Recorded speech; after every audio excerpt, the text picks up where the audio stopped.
I spy with my little eye. Something beginning with Hello?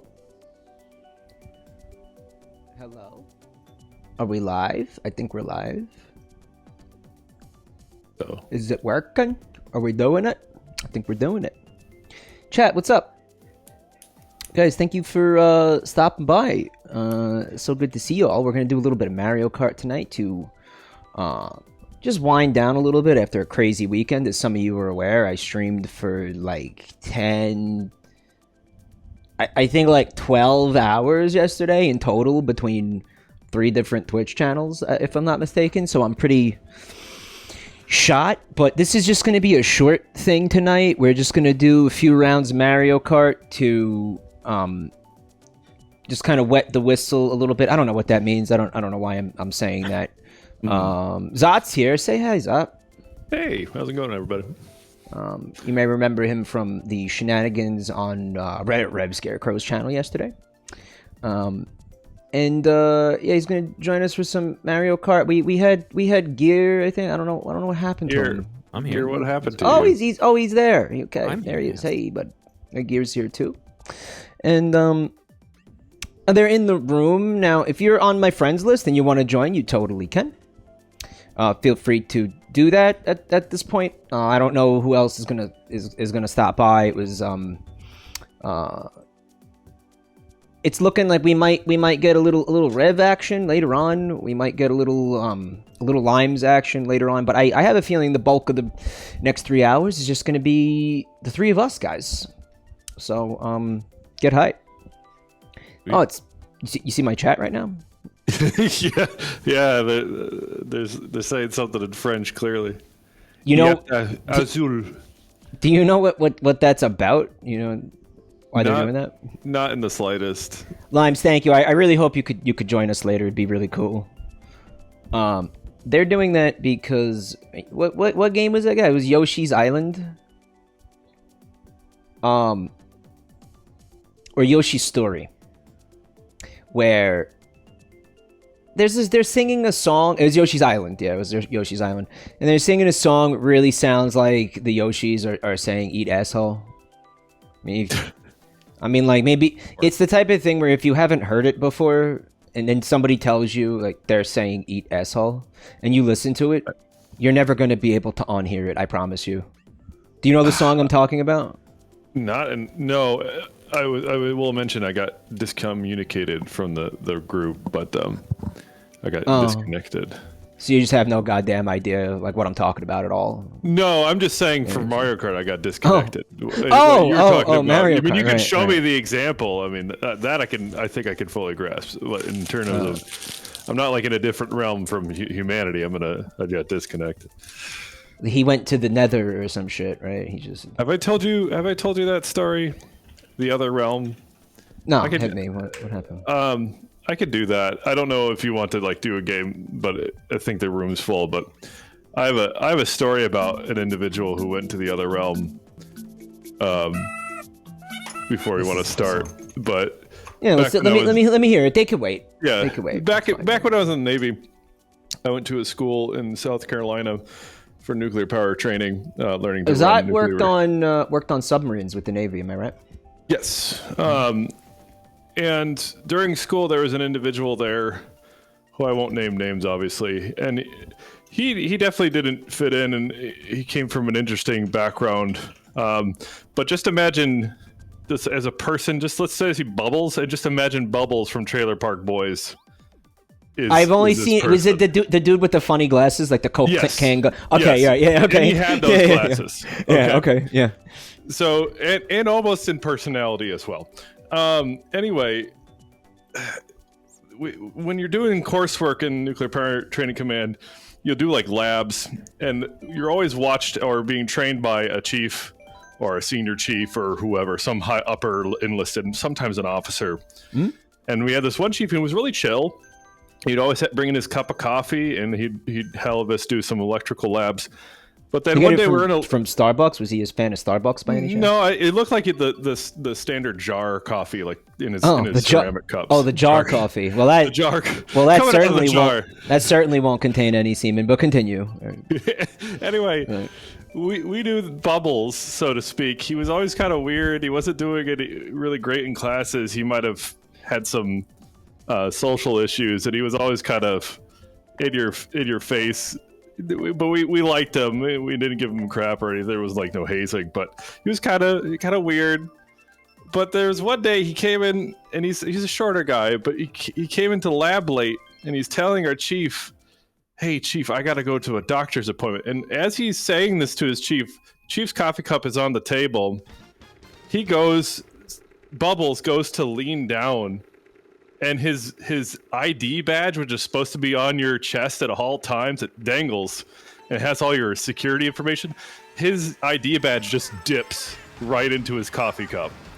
Oh, ew, yucky. Oh, yuck. And as this is happening, you can see Chief look down at his coffee cup and like not even react. And he's like, "Why didn't you tell me about this doctor's appointment earlier in class?" And he's about to pick up his coffee cup. Like he's just going with it. And this is, I shit you not, Bubbles says, "Sorry, Chief, I was in the other realm." And everybody in the room's like, "What the fuck is going on?"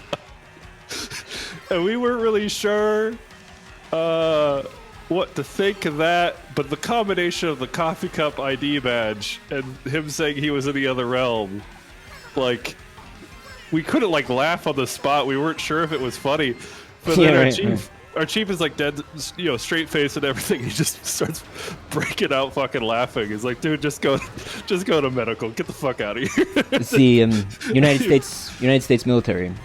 Yeah, ladies and gentlemen, your tax dollars at work. Teabagging ID badges, yeah. Well, yeah, I mean, and there again, no further explanation was offered. No, absolutely not. See, that gets me into like deep theories about the United States military having access to shit like the Upside Down and stuff like that. Like is I that believe it. Like was he tuned in? Or deny. Was he tuned into something that maybe you didn't have a security clearance for?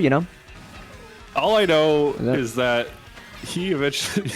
Bubbles eventually got kicked out. He failed out of school, and he got an admin discharge. And last I saw him, he was working at a Walmart McDonald's, like one of the indoor Walmart McDonald's. So I don't know. They have those? Yeah. I've never seen a McWalmarts. That must be a Midwest thing. No, there's one over by me.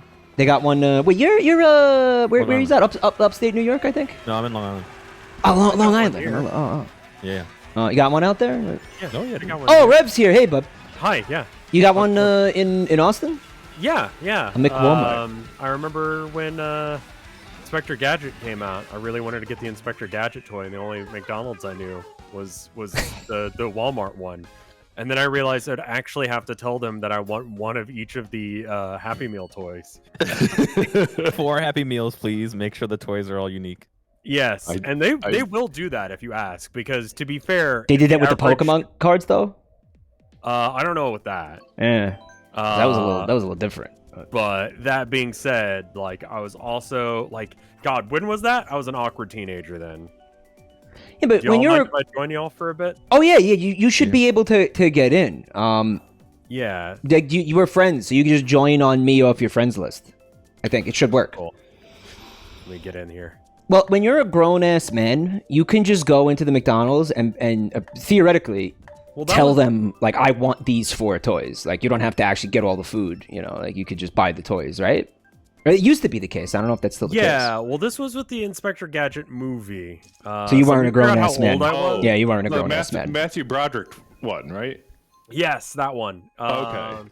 Wow. That was 1999. So in 1999, I was like, oh, jeez, this is a recent. It's a long time ago. Yeah. No, they didn't bring that back. There's no reason to. Inspector Gadget does not have that much fortitude to come back. It doesn't have that much star power, like fan demand. No, I don't think anyone's asking for a new Inspector No one's. Gadget. Yeah, I don't think so. It would have been 11.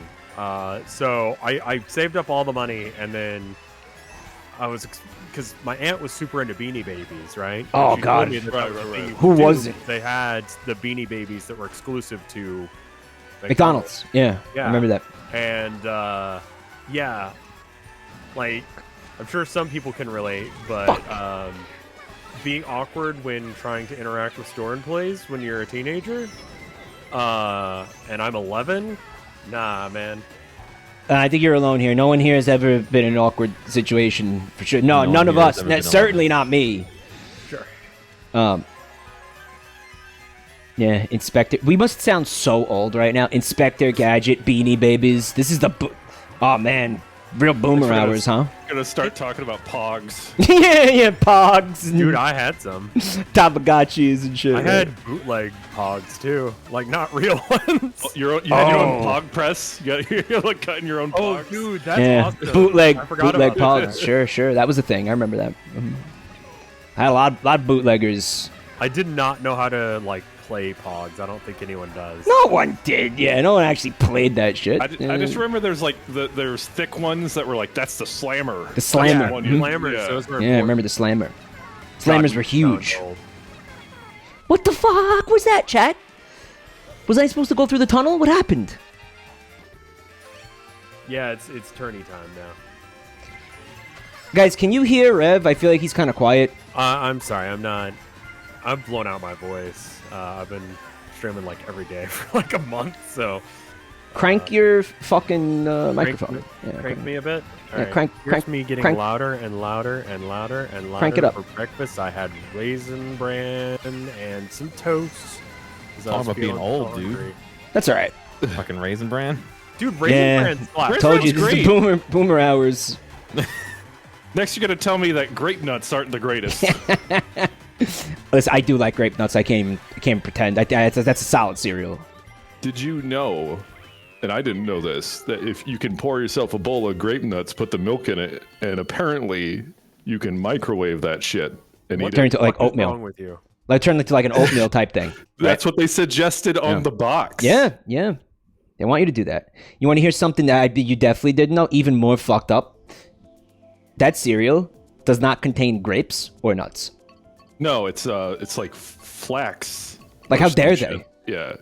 Like how they've been getting away with that for how many decades? And just nobody seems to care. Nobody seems to care. Like, where are all the consumer protection people at? Like, what's going on Raisin there? Bran Crunch, that's the shit. It's basically granola as cereal. Mhm. Who are these people? Are you in this lobby with Oh, me? yeah, I see vaguely like a me who like menacingly is wielding a knife. So I assume that's Okay, yours. cool, that's me. Yeah. Yeah. Threatening with a Yeah. knife. One time, man. I see a stabby looking son of a bitch. It's got to be him. What you stabbed somebody in the gut one time, and so No, I didn't stab anyone. he didn't. For the record, For the he didn't record, stab I anybody. didn't. I just, He sliced. threatened some people with Gotcha. a knife once. We hit 35K, which is very exciting. Holy crap! I haven't been Yeah. watching the numbers today. What? Yesterday it was like 24. Mm-hmm. Yeah. Mm-hmm. All right. We got some really cool people that Go watch off, y'all. our shit, guys. Yeah. Is what it comes down to. People with big hearts, deep pockets, and Big dicks. big old wieners. That's for damn sure. Thank you guys for making this possible. So I know we only have 3 hours here tonight, and I was trying to think of an incentive that would make sense to everybody, and would be like, reasonably within Achievable. reach, but also, kind of like out of reach too, like somewhere in the middle. Something that people have been wanting for a long time that I don't want to do, and I'll set the thing reasonably high, to like stave off the possibility that I actually have to do it. Sure. And of course, that thing, I think the logical thing for that to be is for me to get on all fours and run around and meow like a cat for like a minute. I was going to suggest Warhammer, but all right. Would you rather do the cat thing? The cat thing happens at 40K. That's a meme, by the way, because Joel's been trying to get me to do that for months. Okay. So it's like not you out of learned it's a lot not about you and Joel just there. I set it up like explaining it to you so it would sound like it came out of nowhere, but there's actually a context. I thought it'd be funnier if you were like, wait, what's wrong with him? You know, it would. No, I'm A lot. The still, answer's a like, lot. what's wrong with him, but a different person. Yeah, right. There's very few things you could do where I would say, "What's wrong with Mike?" At this point, right? What flavor of wrong that we're seeing? Mike Say does his what's wrong with taxes Mike on all stream. the time. It's just That's weird. what I expect of him. And listen, people expect certain things of me. I don't want to disappoint them. You expect me to do something terrifying that makes no sense, so that's what I'm going to do. I'm going to run around on all fours like a cat right there on the floor. Uh-huh. You gonna get the ears and the tail and shit? No, I don't have... No. That's not going that far. I feel like that's not worth it then. I will just... Well, I don't have access to any of that right now. We have less than 3 hours to make 40K happen. Oh, you're going to do it, like, right now. I'm going to do it right now. Oh, no. nice. If we don't hit 40K before 9 p.m., then I will never do this. Ever. I will never do this. You'll never get to see Catboy Mike No. if you don't. And by the way, I don't want to do it. I really don't want. I really don't want to. Are you capable of doing it in front of a green screen to make the easier for the memeing? I don't want it to be easier. And that's. I mean, it's a different screen once, and it was. I'll tell you, like. Immediately, the first thing that people Photoshop you into is like Hitler giving a speech. Okay. Yeah, like I mean, I could if that's gonna get people to fucking donate. It already has. I mean, I could put a green screen back there. I have one. Yeah. It's not gonna look perfect, but I could grab it out of the closet and slam it up real quick. It's one of those the ones that is in a device that rolls and on-rolls. But the Elgato green screen. I think you know what I'm talking about, Zach. Yeah. Oh, yeah. I just got a green sheet from, like, Big Lots.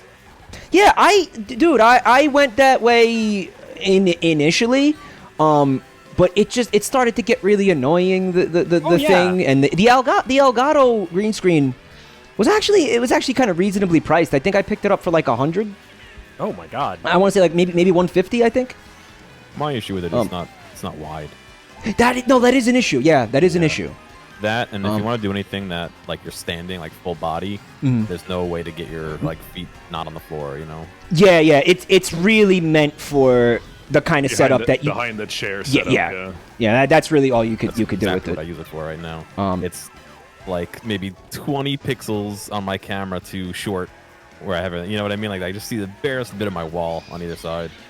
Which I just crop out. Yeah, you could just crop it out, but it does have its limitations. But for the ease of, I mean, especially when you got to figure like 90% of the time, You're not going to use it. Right. And I even what it is with a lot of this stuff. Like, I think I'm going to invest in a better camera because I might actually start using face camera often. I've been looking at that too. I think if you want to go down that road, if you want to take that journey together, we could. Because I've been researching it a little bit myself. I can One give you that some I've been looking suggestions. at, and it's an actual like DSLR, but you Yeah, hook it up your computer. that's what you have to do. I think. I think I might do that just for the sake of arcade, because then I don't have to have a USB or not a USB, a SD card to transfer. Yeah, that's huge. I bought a, every now and then I'll run out of battery or whatever, and it's just like neat, great. I And got a I need to Lumix get a ring G7. light. And that's what I've been using. It's been pretty. What is it? Which one? A Lumix G7. Oh, okay. I have a Sony A5000 and it works well. I think the only thing you have to worry about is I don't know if new Canons do this. If you have a Canon DSLR, they don't work out of the box to hide the menu from getting captured. Ooh, There that's annoying. are literal websites dedicated to which cameras can and can't and how to do it. Yeah. I saw a few YouTube videos about it. About like which commercial, consumer DSLR camera really lends itself well to, particularly to streaming. Like have you ever gone to like Limmy's channel? He got a like some kind of DSLR camera, I think, from like a studio, like an actual production studio or something, like a local news station or something like that, where he went and bought the camera from them, and you could see like the pores, you could see his nose hairs and everything. It's so beautiful. Mine's pretty crazy. If I get close to the camera, you can see like my pores and shit. And it's really fucking gross. It's disgusting. Like, you get to a point where it's like, maybe we don't want to go into this much detail, right? Yeah. I think the nicety of those. Looks like I'm the most. I'm using the C720 or whatever the fuck that one is that everyone used to have. Mm-hmm. The Logitech one. Yeah. And that guy's fine. It says it's 720. Strong doubt on that one. You know. You also gotta remember it's 720 at what bit rate. Yeah. You know what I mean? Like, it could be 720 and have a shitty bit rate, which means it'll still look like trash, but just be 720p, you know? Yeah. And the other probably thing is, like if you don't have that thing lit up like the goddamn sun, it'll grain down to like 180p. Like, it looks like ass if it doesn't have good lighting. And that's lighting is half the struggle. A ring light or whatever. Yeah, it's the same with the DSLRs. You definitely need some lights. I have two, and I kind of want to get another two. I have the Elgato key light. I'm using it right now. I mean it. It's from El Garbo, but Vinny calls them El Garbo because he hates their products, which like is very fair. But I think that the key light was also moderately priced. I mean, this looks okay, right, guys? Yeah, like this I think right you look here. great, man. And this is just one key light. They recommend you buy two. I think it was also something like 150. Fourth in Baby Park. That's good for me. Mike is sponsored by El Garbo. I am not sponsored by El Garbo, but I do own. I'll be honest. They did send me my capture card for free. Yeah, I had to buy mine, but Rev got one for free. So and as Not long cool as enough, I did an I guess. unboxing and said that I used their product. If you could choose your pick of the litter on a corporate sponsor, regardless of industry, what would you Hooters. pick? Hooters. No, I don't know. I actually had this conversation with chat multiple times. Oh yeah, okay. I think that we always come down to it would have to be a product I actually believe in and use regularly. Mm-hmm. I could think of a couple. Like I think like maybe some beers that I like Guinness. Like I wouldn't mind shilling for Guinness because I genuinely do really enjoy their beer. Yeah. I mean, some other beers that I enjoy, like food. I feel comfortable with like certain food products and Dude, and if drinks and Torchies hit stuff. me up, I'd fucking be like, yo, Torchies is the best. I say that anyway. I have a lot of fun. Again, y'all? Yeah, they love this garbage. Fucking, I have fun at Dave and Buster's, and I like their ribs. I would do Dave and Buster's. Like I don't know if anybody from Dave and Buster's is hearing this. If you want to give me some like codes to give away some dumb shit, I'll do that. I don't have a problem with you. I haven't heard anything shitty about you yet. What's that? Would you do Ferrari? You got to pay the insurance for it though.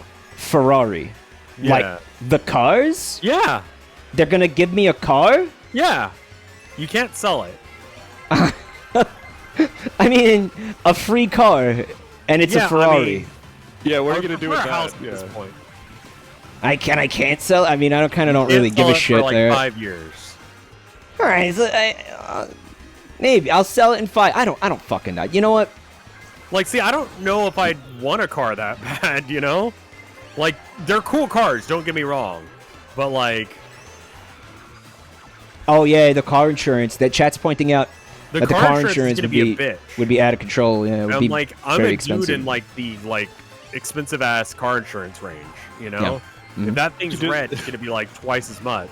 The color matters, right? Because of how does. easy it gets marked up, right? Like stained and shit. For some reason, yes. Yeah. I like that it was worth, like, half this race. I'm just imagining Mike driving that dude with the Bugatti and was at Florida, and he purposely drove it into the lake or whatever. Why'd he do that? Who's this guy? Florida man? And I think he won the Bugatti or something. and there's a video of him just straight up driving it into the ocean. Like they give him the keys, and he's like, "Thanks a lot," and then just drives it directly into the ocean. Bystander video. It's like some bystander video that's like, "Oh, look, a Bugatti on the road," and then just happens to drive it into the ocean. That's awesome. That's so good. Yeah, that would be me. Yeah, that would be me. Can't sell it. Doesn't matter. Other thing you could do is you could like park it like an asshole, and then immediately walk up to the first person in the parking lot and be like, "Fuck you! That's my Bugatti right there. Fuck you! Here's a box cutter." My baseball bat's just around the corner. I left my baseball bat and the keys in it. The guy you saw the video, Dior? The guy filming it called it a Lambo. Oh. Come on, slash my tire. It's just, leave the keys in it, leave it unlocked, and just go on a really long walk. Like, park it in, the shady part of town, and just, Yeah. Oh, shit, someone stole my car. Whoops. Oops. Well, invariably, someone who steals your car who's never driven like a Ferrari or Bugatti is just likely to crash it immediately upon right, so stealing either it gets stolen, so you get insurance money for that, or you find it and it's, exploded. You know what happens, though, dude? They don't give you the cash. They just give you a replacement vehicle. Oh. Yeah. Yeah, it was a good idea, though. I think they'll give you a replacement. We'll work out the scam later. Yeah. Okay. We'll work out the scam off the air, Yeah. For when we get our Ferrari deal on our Twitch stream. Yeah, which is just I don't even know if Germa could pull that, man. Gonna fucking not gonna happen. Yeah. Because usually they want to have someone who's that's their thing, and I don't. Well, yeah, I don't know cards, dude. Yeah, it'd be out of left. I'm not a card guy, I'd be out of left field if I was hey, really cards, weird. Would I take a Ferrari if I was given one for free? Yeah, yeah, you would. I'm not gonna tell you no. Of course you would. That'd be cool. Yeah. Seaman Guzzler is in, rare form tonight, chat. You see him acting the way you expect him to, being an absolute piece of shit, as you just witnessed. What would you go for, Zah? What would be your dream sponsorship? Squirt soda. Never heard of it. Squirt soda. Squirt soda. It's a grapefruit flavored soda. Depending on whether you like it or not, I just like the fact that it's called Squirt. Some people tend to like it. People tend to like it, right? They did kind of get away with that. Oh, that's kind of strange. Please don't. Out of legitimate advertisers that actually do branding deals, there's a sparkling water I drink. It's called Liquid Death, and I just like. I've heard of it. Oh yeah. Yeah, and they do actual branding deals, and I like their art, and I don't know, I haven't seen anything against it.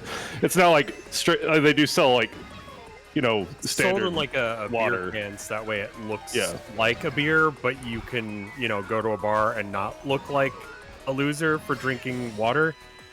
Right, and they're in their can too, so it's not right. It's got the waste, edgy skull on it and everything, right? Yeah. So that way, you're hanging out with everyone at the bar, but you're being sober, or you're trying not to have alcoholic moments. You can alcoholic moments, TM. Yeah. You know what it is, though, Zah? And I know that you know this about me. Generally, corporations repulse and infuriate me. So it's it's kind of like, weird. I need to find one that I really feel okay about. I think from your perspective, that's a healthy perspective to have. However, if you can advertise through your teeth, as in be a shill, to the purest form, that in essence is also taking advantage of them. So, depending on how you look at it, he's not wrong. There's a moral, there's an argument to be made there. I mean, it's just. I want to be able to say whatever I want to say about a product. Right. If I think it sucks dick, then I want to be able to say that. Just burn the bridge. Have a date to burn that bridge. The moral conundrum, Zai, if I may, the moral conundrum with that comes from potentially leading people that trust me astray. Yeah. So I lied through my teeth. I'm gonna get one over on this corporation. I mean, you got people that would be watching this content theoretically who would be like, oh, well, Mike likes, whatever this product, the Baldo, like maybe, maybe I'll give myself Marlboros or whatever. Yeah, I'll give myself testicular torsion because Mike likes it, like, no, don't buy the Baldo, right? Like, right. It's like, you see a lot of, I don't know about a lot of streamers, but like, Jerma did the Coinbase thing, and it's like, well, I mean, get your money, dude. I get it, but like, it's an evaluative thing, right? Like that's something you have to do and evaluate the, you make that choice, and then you look at it from the hindsight too. Like, you think I fucking liked selling like GPGs and shit when I was working at GameStop? No, but I still had to like go, hey, you should buy game insurance. Which, well, that's when they had children. I actually agreed with that, but fuck. Mortals don't pay your rent. Chat says, and taking like a brand deal. Correct. That's how you make your money. Having to upsell was part of the reason why I quit working at GameStop back in the day. And obviously, I joined the Navy after that, so I don't know if that's saying something about GameStop or the military. I don't know. But nothing good about either, probably. Nothing good about either.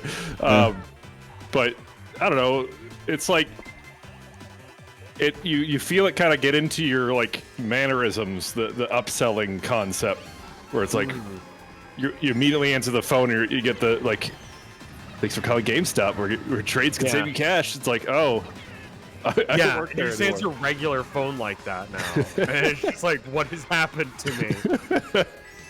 It changes you. Yeah, no, the longer you stay at a company like that, the more you actually start to like believe the crap you're selling. And that's when it becomes dangerous. Well, all right, look, the chat's saying that Jeremy was a crypto bro, so he, in his mind, he's not, like validated. He's not into like... Because he did that brand deal. I don't know. I'm going off one guy in chat, which is like, sure. You know what, man? Like, when it comes down to people who have gotten invested with that, like, usually when this comes up, I was thinking about this lately. Usually when that comes up, there's a bunch of people in chat who are like, fuck crypto bros, because it's, of course. But at the same time, it's like, I don't blame anybody for getting involved in that, because most of the people who do are just like trying to make their life better. Yeah, like sure. you gotta, I get it. Like they're trying to.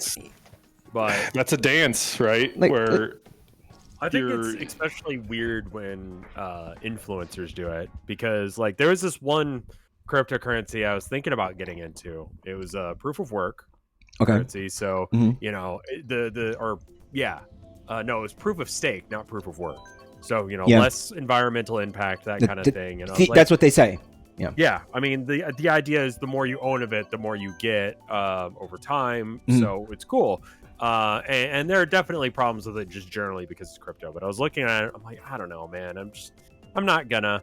And then it finally got funded to the point where it could actually start being a thing. And what was the name of it? Just out of curiosity, what was it? I don't want to say because it was a rug pull. Oh. Well, I mean, it's a consumer protection thing, really, and that's specifically why I would be like not into chilling for that. Obviously, Yeah.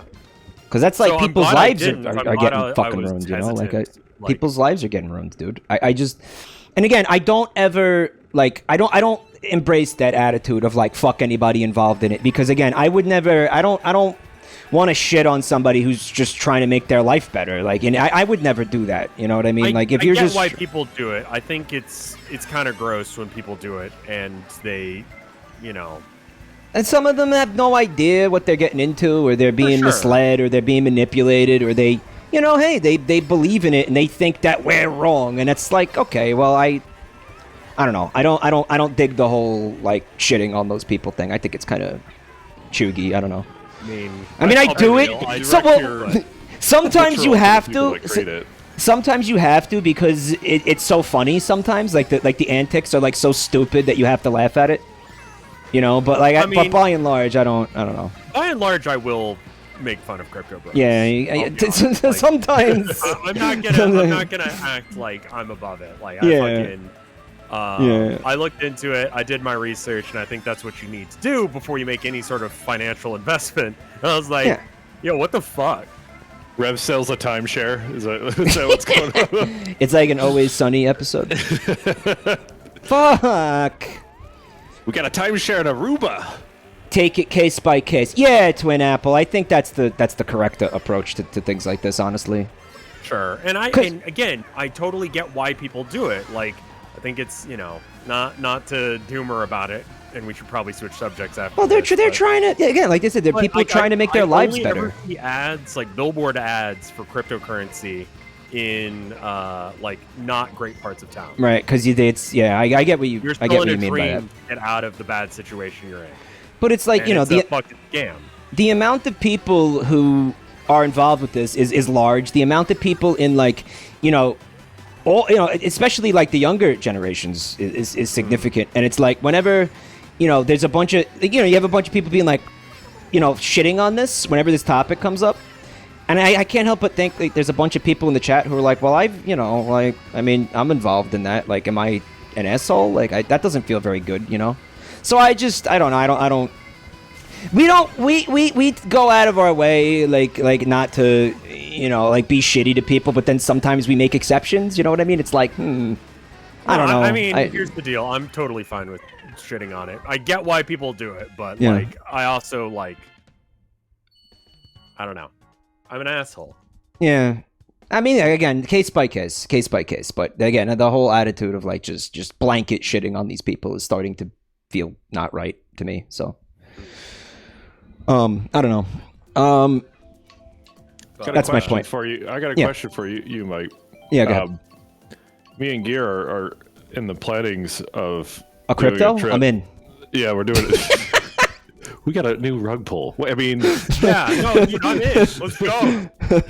No, me and Gear are going to be possibly doing a trip from where I live to New York through Canada, and I'm curious if I'm heading there with wife in tow, what are some general recommendations you have, especially if I'm bringing my own vehicle to New York City?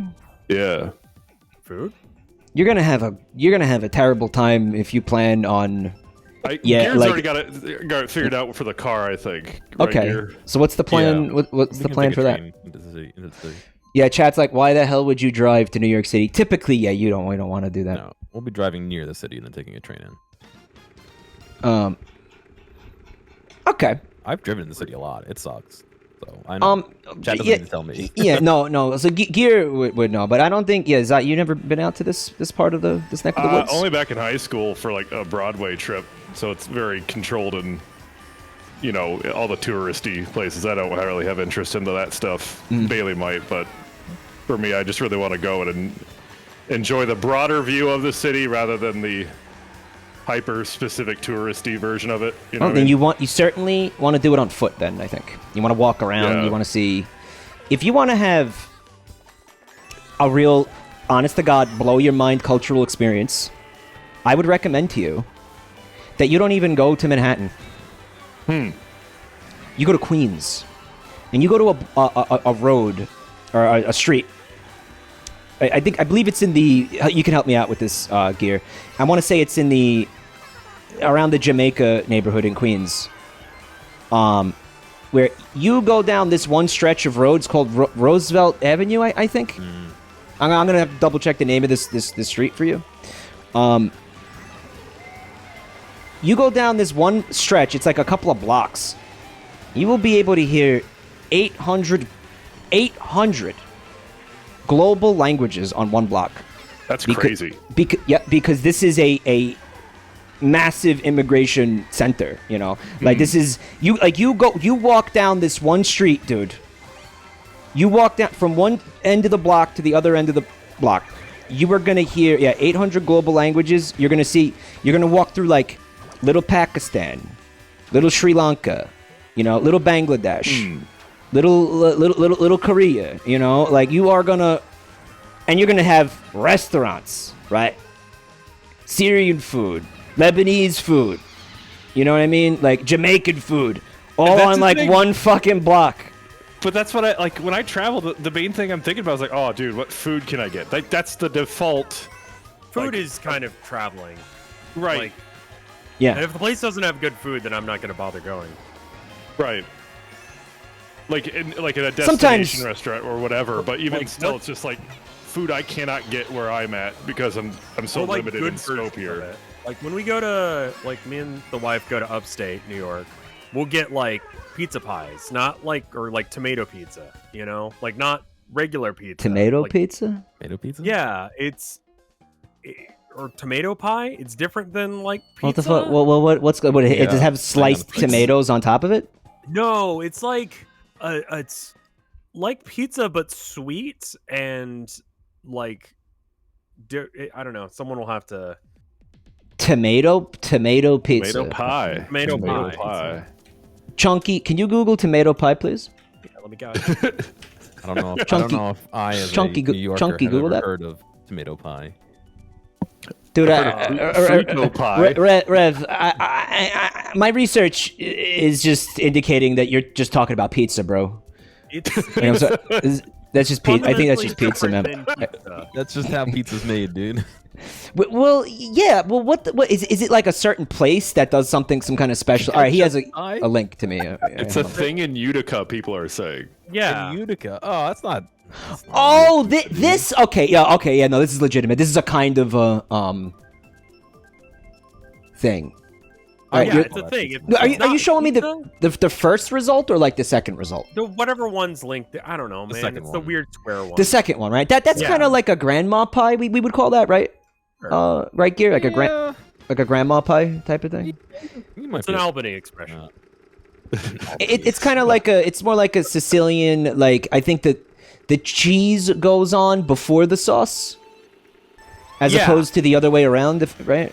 Yeah, and it's Yeah. sweet opposed to like Yeah, I don't know. it tends to be sweeter. Yeah, they put a lot. Pretty much, a lot of here's sugar is going into your sauce in a pizza really like that. interesting thing about tomatoes down south versus up north. Tomatoes down south are I would define as bitter in comparison. It's that soil. Yeah, it's not sweet. Like upstate or New York, just generally northerner tomatoes are like sweet. I've never heard this. Is it a different variety of tomato, or do you think it's just like It's something just about the soil or soil, some shit? yeah. Yeah. So pizza just tastes different. Legitimately, Well, like pizza from up north is better. They Like, I'm say not that the gonna lie. water is a significant factor as well. Sure, yeah. Yeah, for sure. In the city, people sell dough like across the nation. Yeah. They'll exporting just New York dough Water because and flour. Yeah. and flour because our municipal water supply apparently has water that lends itself really well to pizza dough. I get. I don't know the full story, but something like that, right? Something What like blows that. my mind is that tomatoes weren't a thing in Italy until like I want to say the 1800s. Yeah, because it came from like here, like North America, right? Yeah. The plant was But then they're like, "Oh, get the San Marzano tomatoes. They're the best ones, or Italy, whatever." yeah. Yeah, from Italy. So they had been eating pasta for much longer than that. So like, what kind of sauce were they using on their pasta prior I'm to that? assuming all Like fat pestle or dish cream kind of thing. based or whatever. Lard sauce. the Alfredos and stuff. Yeah, the Yeah, I cream guess, or yeah. buttery Yeah. sauce. Imagine pre-tomato sauce Italy. What the? That's mind blowing. Yeah. that's just kind of stupid. Like, why'd they even? Like, Those are the dark times. you can't even imagine it. Well, it was the Dark Ages, right? I don't think historians use that Italy, term what anymore. were you doing before tomatoes? Fucking around. Let me get you. You know what? I read an article about this really recently. Let me get you a link, dude. They just Let put me- a little bit of butter and some Parmesan cheese on their spaghetti. Dude. That's all. Well, that's Fuck you cacio pepe. He's talking about cacio pepe. Or they can do aglia de olio or whatever. Aglia olio. Garlic and wool. Where is this goddamn article that I saw?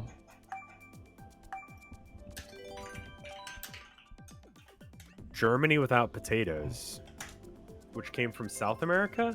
What? When I think potatoes, I think Ireland, man. I don't think Germany.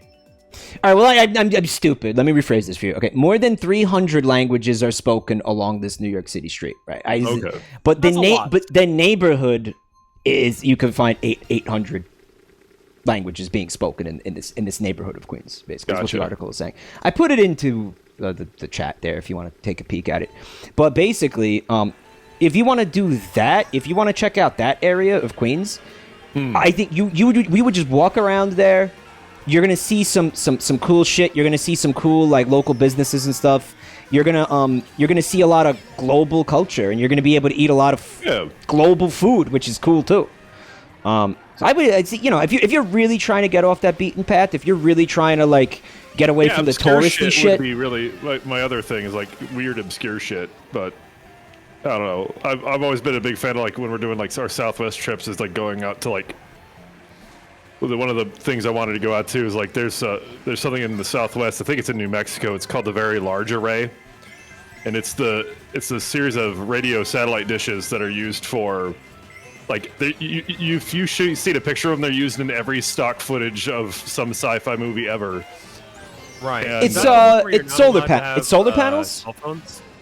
I think there's a radio silence area around there, but I'm not sure about that. It's satellite dishes. I'm just.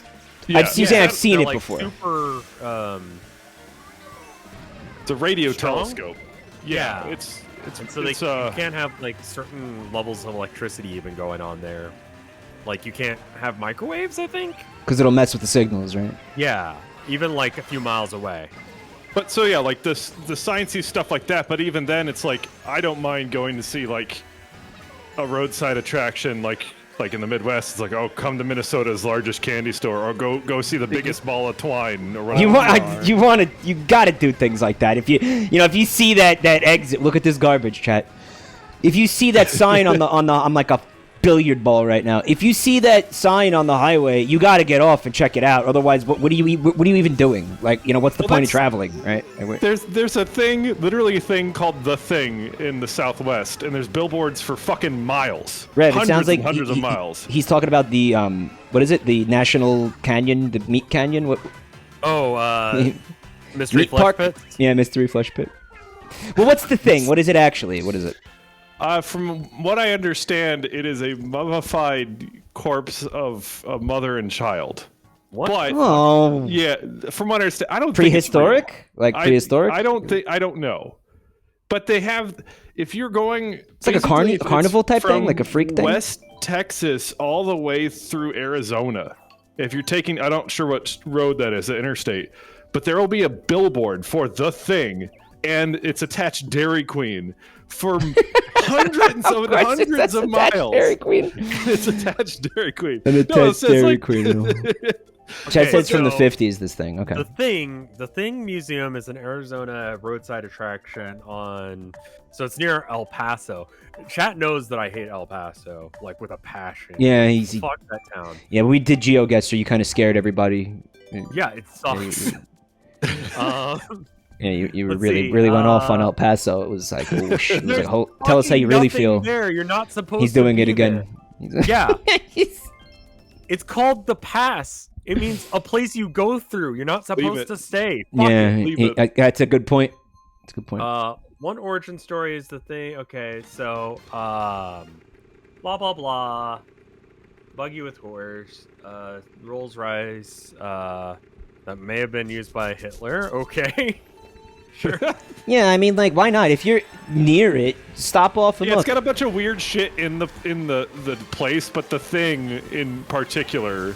I mean, you can is see the weird mummy, like, if you Google it. I mean, obviously it's not as cool as, like, actually seeing it, but, like, yeah, I mean, that looks like it could be fake, I'll be real with you.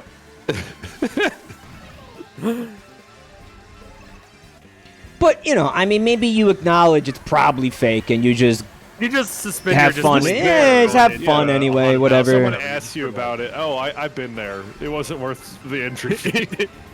Well, yeah, no, like, when this is something that y'all will be like, the fuck is wrong with you? So, like, I went up to go visit my No, that never happens with you. That'll my, be a first. Parents-in-law, right? Mhm. And it snowed, and I go, "Can I shovel your?" No, I remember you told me this. It makes sense, I guess. I've never done it before. It sucks. That thing should not have fucking hit me, guys. Come on. You know, Chat. they worry, like it was just snow shoveling. Like apparently, snow shoveling is like a big cause of heart attacks. A lot of people die I could doing see that. It That's was true. like one of the worst experiences. I can't imagine doing it on the daily. Like every action your body is doing to shovel that snow is like, nah, that's like beeline for your It's like, heart to please stop, explode. please stop, please stop. I know this because I shoveled snow this winter. It was a fucking nightmare. I shoveled snow. We had a massive snowstorm. I shoveled snow for basically about 2 days straight, for hours each day, just shoveling snow. And my body was like, "What is wrong with you? I hate you." I was having pains in places I didn't even know. My body was so angry at me, but you have to do it. You have to do it. You want to go absolutely somewhere must. like fuck you. You've got to Rev, unshovel your car. Go somewhere, Rev. If you have you own a building, okay, like Right. My parents' house, and there's a sidewalk in front of the fucking house, and that is your responsibility to clear that sidewalk. If somebody slips on ice on that sidewalk and gets hurt, you are liable under the law, and they can sue the fuck out of you. Did you know that? I did not. That sucks. Yeah, dick, dude. yeah. Depends on That's how. jurisdiction and area, but yeah. Like, This is part of the reason why I fucking loathe snow. But that's also why people live in HOAs. You know that? Like those because HOAs are supposed to take care of that for you. Yeah, so like you're theoretically protection too. Yeah, it's like it's a presence of liability, and that's like, oh, that's a nice idea. But then HOAs become the hell zones they are now, right? It takes power to corrupt, right? Whatever. Yeah. But I'm into the benefit of I have just a little baby snowblower. I have a pretty long driveway, but even still, it's like I would feel bad if I had a grocery delivery to my house, and the delivery person had to eat shit. Yeah, to eat shit. Okay, can I ask a question? Someone said block off the sidewalk. I don't think. I don't know. I mean, you can't. You can't. Yeah. It belongs to the city. You're not allowed to do that. It belongs to the city, but it is your problem. Yeah, isn't that awesome? Barbed wire down. Sorry. Can you put barbed wire down? No, but it's a really good idea. Just fucking booby trap it. Why not? Yeah. Like, can you make it dangerous to even consider? So anyone who does it is like, bruh, what's your problem? Why would you try that? You can, but you're still liable.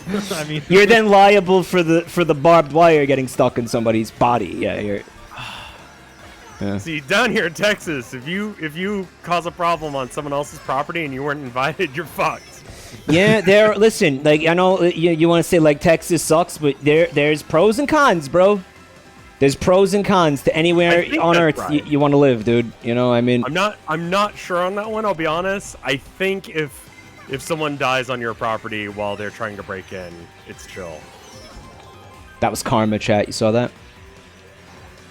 But yeah, so Zod, I wanted to ask you, dude. You've been getting into, or you've been involved in like the IRL streaming thing for a while, huh? Yeah. What's the gear that you use for that? What do you? Because I've been fantasizing about getting into that for a while now. Do you mind if I go off on a little tangent to explain it all? By all means. Yeah. So, I think you have to read your area very specially.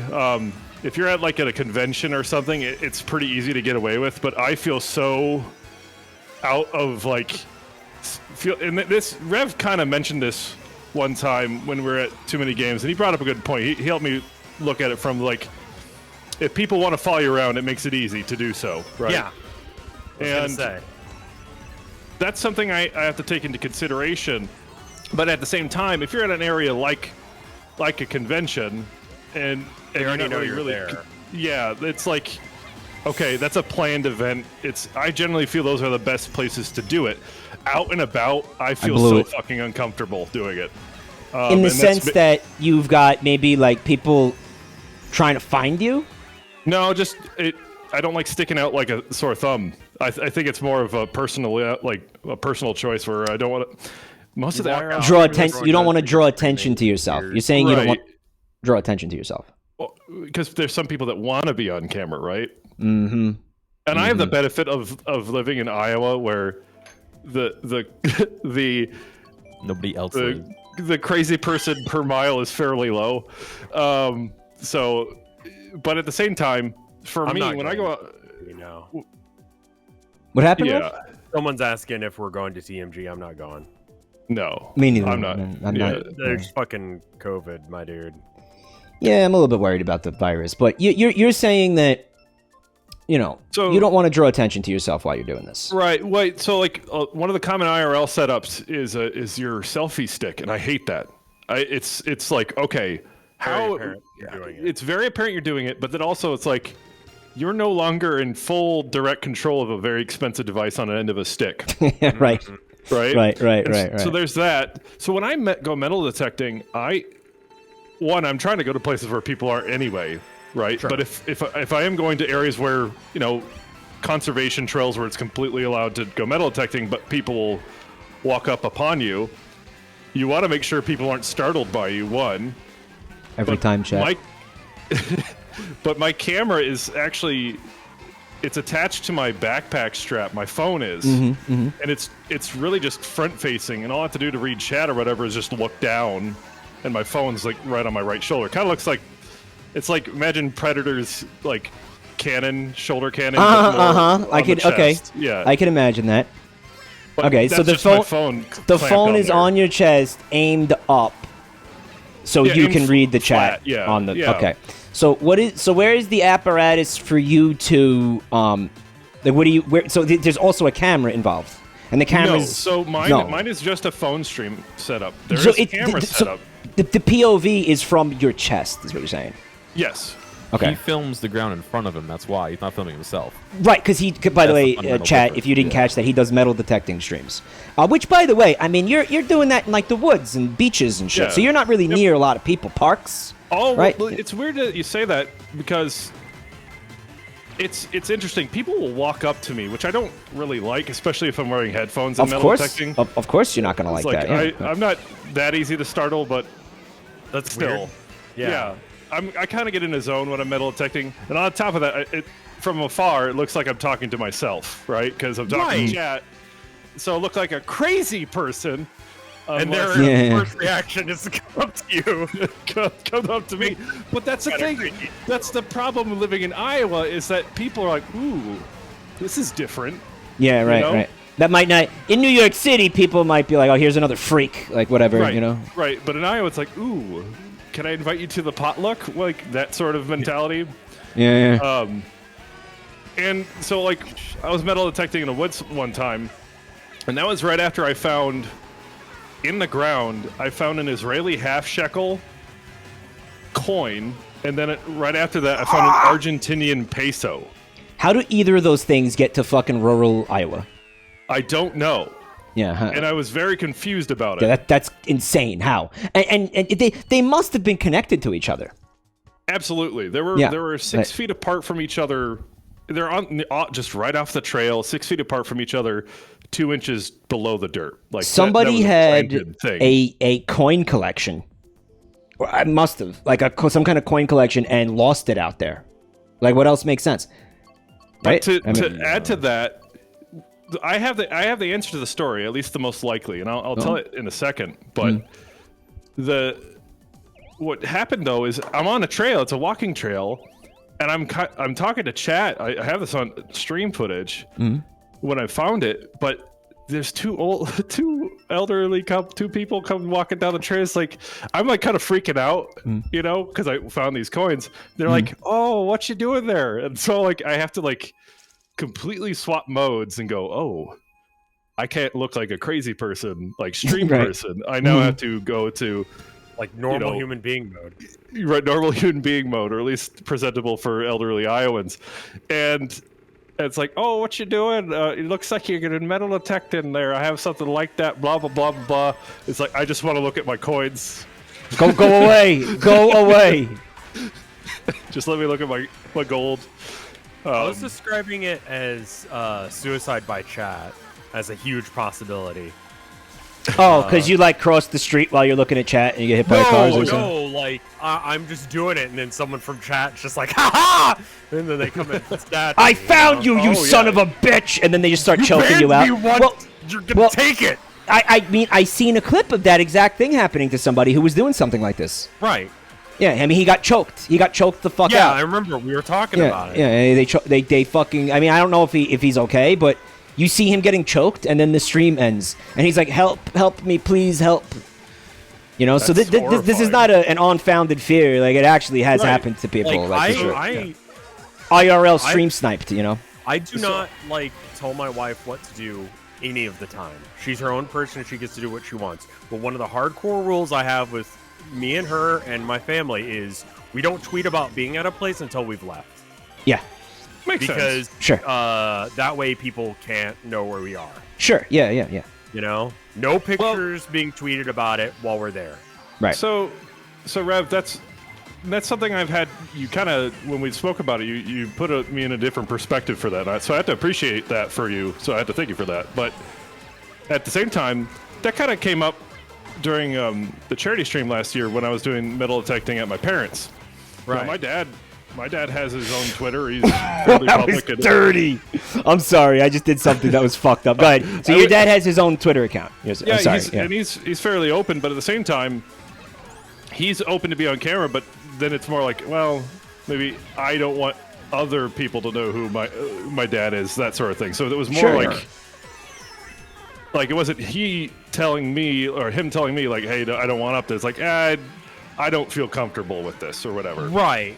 How well do you do your security to make sure that right where you live? You know, and that's the main reason I don't do stuff for my folks, because both my brother and my dad do music, and you know, I think telling chat about their stuff would be really good for them. You know, especially my brother, because he's trying to make a career out of it. Yes. But also, I don't want someone exposure shouldn't come at the cost of personal safety or something. Yeah, exactly. It's easier to I mean, someone said OPSEC, and that's actually that's 100% real. Operational security. Is that what you're saying? Yeah, yeah. So how much you're willing to expose creates a network of access to more information. So you have to heavily limit it. And that's whether it's with internet security or just personal information. Sure. And I mean, that kind of sucks. I remember, yeah, go ahead, Red. There was a dude on 4chan, and he was awful guy. He was drowning cats, beating up cats, right? And 4chan was able to figure out where he was based on the color of the bathroom tiles. Yep. They are terrifying, huh? They are just what piece of information is going to be the information that chat, one deranged person from chat will figure out? Yeah. Dude, I had a guy translate the squid gurgles from Splatoon 2 to figure out what numbers I was putting into a room code, a private room code. I don't know. I blocked the screen, and he translated the squid gurgles. So listen, yeah, they're crafty. Yeah. Okay, they're crafty. And the thing is, security is, how difficult is it to pull off versus how, determined is a person? Yeah. You can break into Fort really, Knox. There's really nothing persistent. stopping you from breaking into Fort Knox. If you have, the time and energy and the will, you could figure it out. You could figure it out, but it's the opportunity cost is too high to make it work. You know. I would also argue though, with your personal information, once it's out there, you don't have a way to defend it, right? Right. Where in Fort Knox, you can actively mitigate and change your, there's ways to mitigate. My point more being that if someone's determined enough, they can figure it out based on such and such information. And the other thing is, I don't know exactly what that information is, because again, they figured it out based on the tile in his bathroom, right? They figured out from the brand of lotion you bought or whatever. Sure, right. It narrows it down for whatever reason, right? So Oi.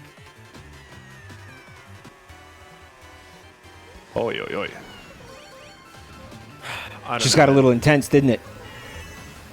Shit just got real fucking intense. Someone just mentioned eye reflections. I'm just reminded of the episode of CSI where they like Come zoom in on, and what is this? Shit.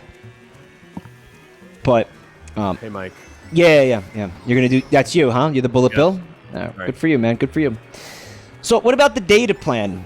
Zod, how does that work for the IRL thing? How's that I work? have an AT&T plan. AT&T isn't that great a coverage in the state of Iowa, but I work with it, and I have a pretty steep discount with being military and all that. But I have per stream. I'm streaming about 2,500 kilobits.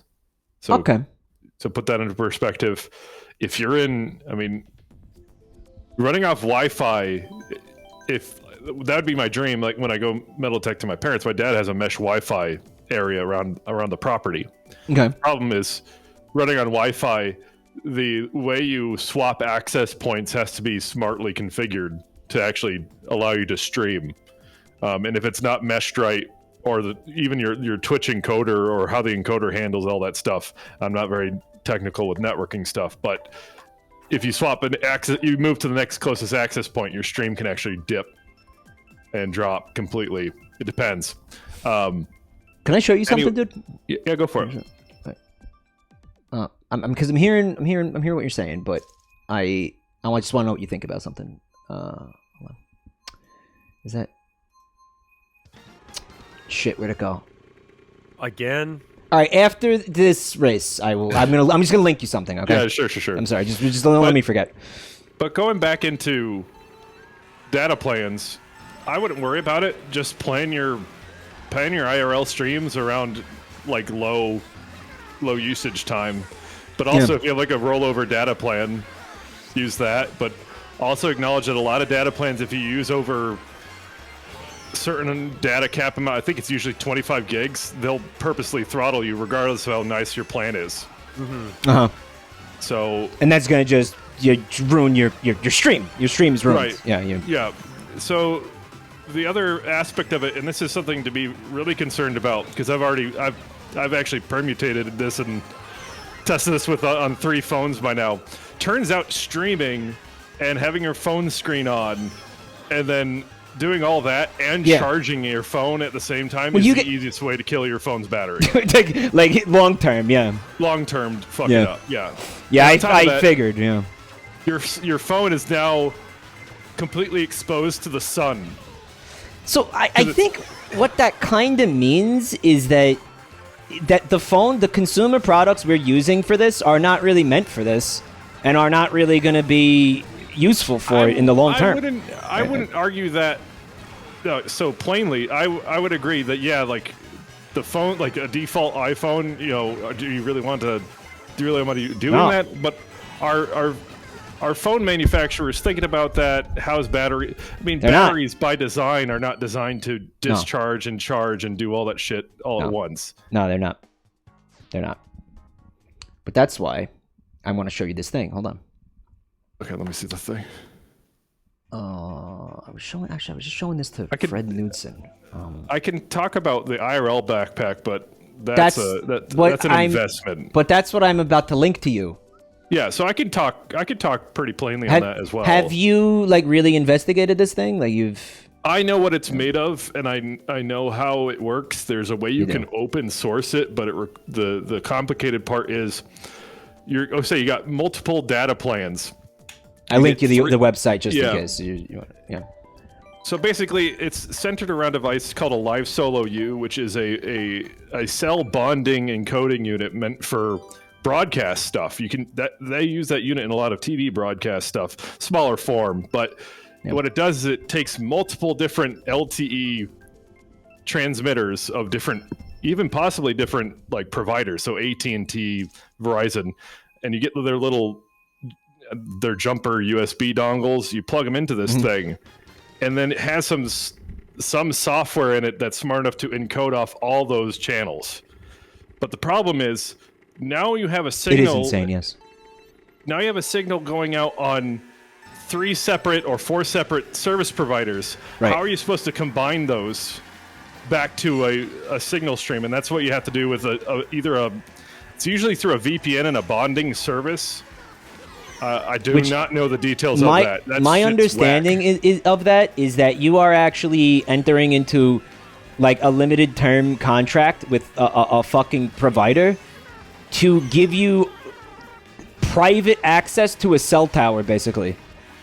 Not so much a cell tower. Does that make sense? From what I understand, it's when the signal gets sent out, it has to be rebonded. It might be that, I'm not sure, but I think it's something has to do the logic to say, yeah, all these are going to the same pipe, basically. But I have no idea how that works. And therefore very expensive. This is incredibly convoluted. I want you to click that link after this race and look at how much these things cost. Oh, they're violently expensive. Like, Yeah. Me and Gear have looked at them. You have looked at them, right? Yeah, we were thinking about renting one for my metal detecting stream for the charity, and we're just like, no. You can rent those. You can rent those things, huh? Okay, well, the link I sent you, is that the same company? Is it IRL Backpack? Yes. Yeah. Yeah, that's done by a farmer Twitch dev. I think his name is Gunrun. Yep, that's right.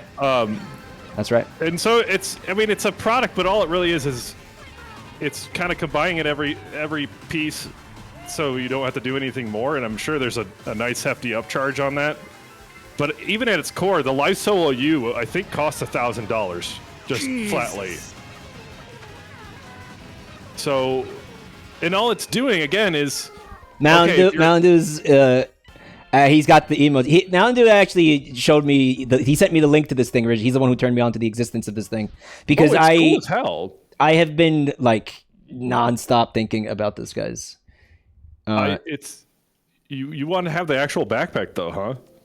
I do. I think the backpack looks. I think the that's backpack is cool, but you gotta stream a lot in order. To justify it. You're saying to justify a purchase like that. Starting at $2,390 plus $250 a month for the data plans. Yeah. But here's my understanding of the data plan is this, because realistically, you are not going to be able to fucking do these IRL streams constantly. I'm trying to show you a picture, chat, but I actually can't download the goddamn fucking file easily. It's gonna take too long. But it's a backpack with a little camera mounted on it. It's got all the technology that Zod was just talking about inside of it. My belief is I'll put it in chat. Yeah, go ahead. My belief is that you are not going to be doing this all the time. So like that, that price, that subscription service, you would cancel and resubscribe to like intermittently. Sure. You wouldn't be. So like I'm going to say, okay, this month I'm going to go hard on IRL streams. I'll pay them like $500 for this fucking upload speed. Yeah. And all that. Which what you're paying for, right? Upload. I would argue though, if you and then you cancel it. And then you cancel doing it. that in an area that has 5G, I only see the point of that in areas where like you really want that high quality signal going out. Otherwise, well, what if you're roaming? You're going, you're not staying in one place. Let's say if you're going international, then definitely like do that, let's say you're fucking taking trains across Europe because you want to, sure. I would argue that would be that would be viable use for that. Because that's what I want to. That's what I want to do. I want to just, cool. yeah. Oh, I cool. want to. So the game just drove me off the edge. I want to stream like while just traveling like that. Yeah. No. Also, counterpoint again. Like, if I know you have $2,300 worth of equipment on you, and I know exactly where you are, I'll fucking rob you. In the clearest of images, getting mugged. He's and there's that's there's also, pros and cons. There's considerations. I would argue if you're doing that specifically with the IRL backpack, knowing that either you need to acknowledge that you are putting yourself at risk, or you need to be running around with a posse. Well, this is where the spec op with spec op. What did you fucking call it before? OPSEC. This is where the OPSEC shit comes in, because you don't tell people what you're gonna do until you're there, and then you go live and you're like, hey, surprise! How long am I gonna be live for? Like walking around 4 hours, 5 hours. The battery life is the battery life is about 12 hours tops. So a stream is not going to last longer than 12 hours. 12 hours battery. Holy shit. Yeah. Yeah, but dude, that's what it says on the website. A 12-hour battery. So but now I'm thinking, okay, It's heavy. And Mike, right? You're Mike, saying it. yeah, like Mike, I know you have back problems, right? My Yeah, right. when I go Well, you metal gotta deal detecting, with shit sometimes, you know. Life ain't perfect, whatever. fuck my shit up for the Yeah. views, right? Yeah, for the fucking. I think I For the could content. make some great fucking streams doing this. I don't know.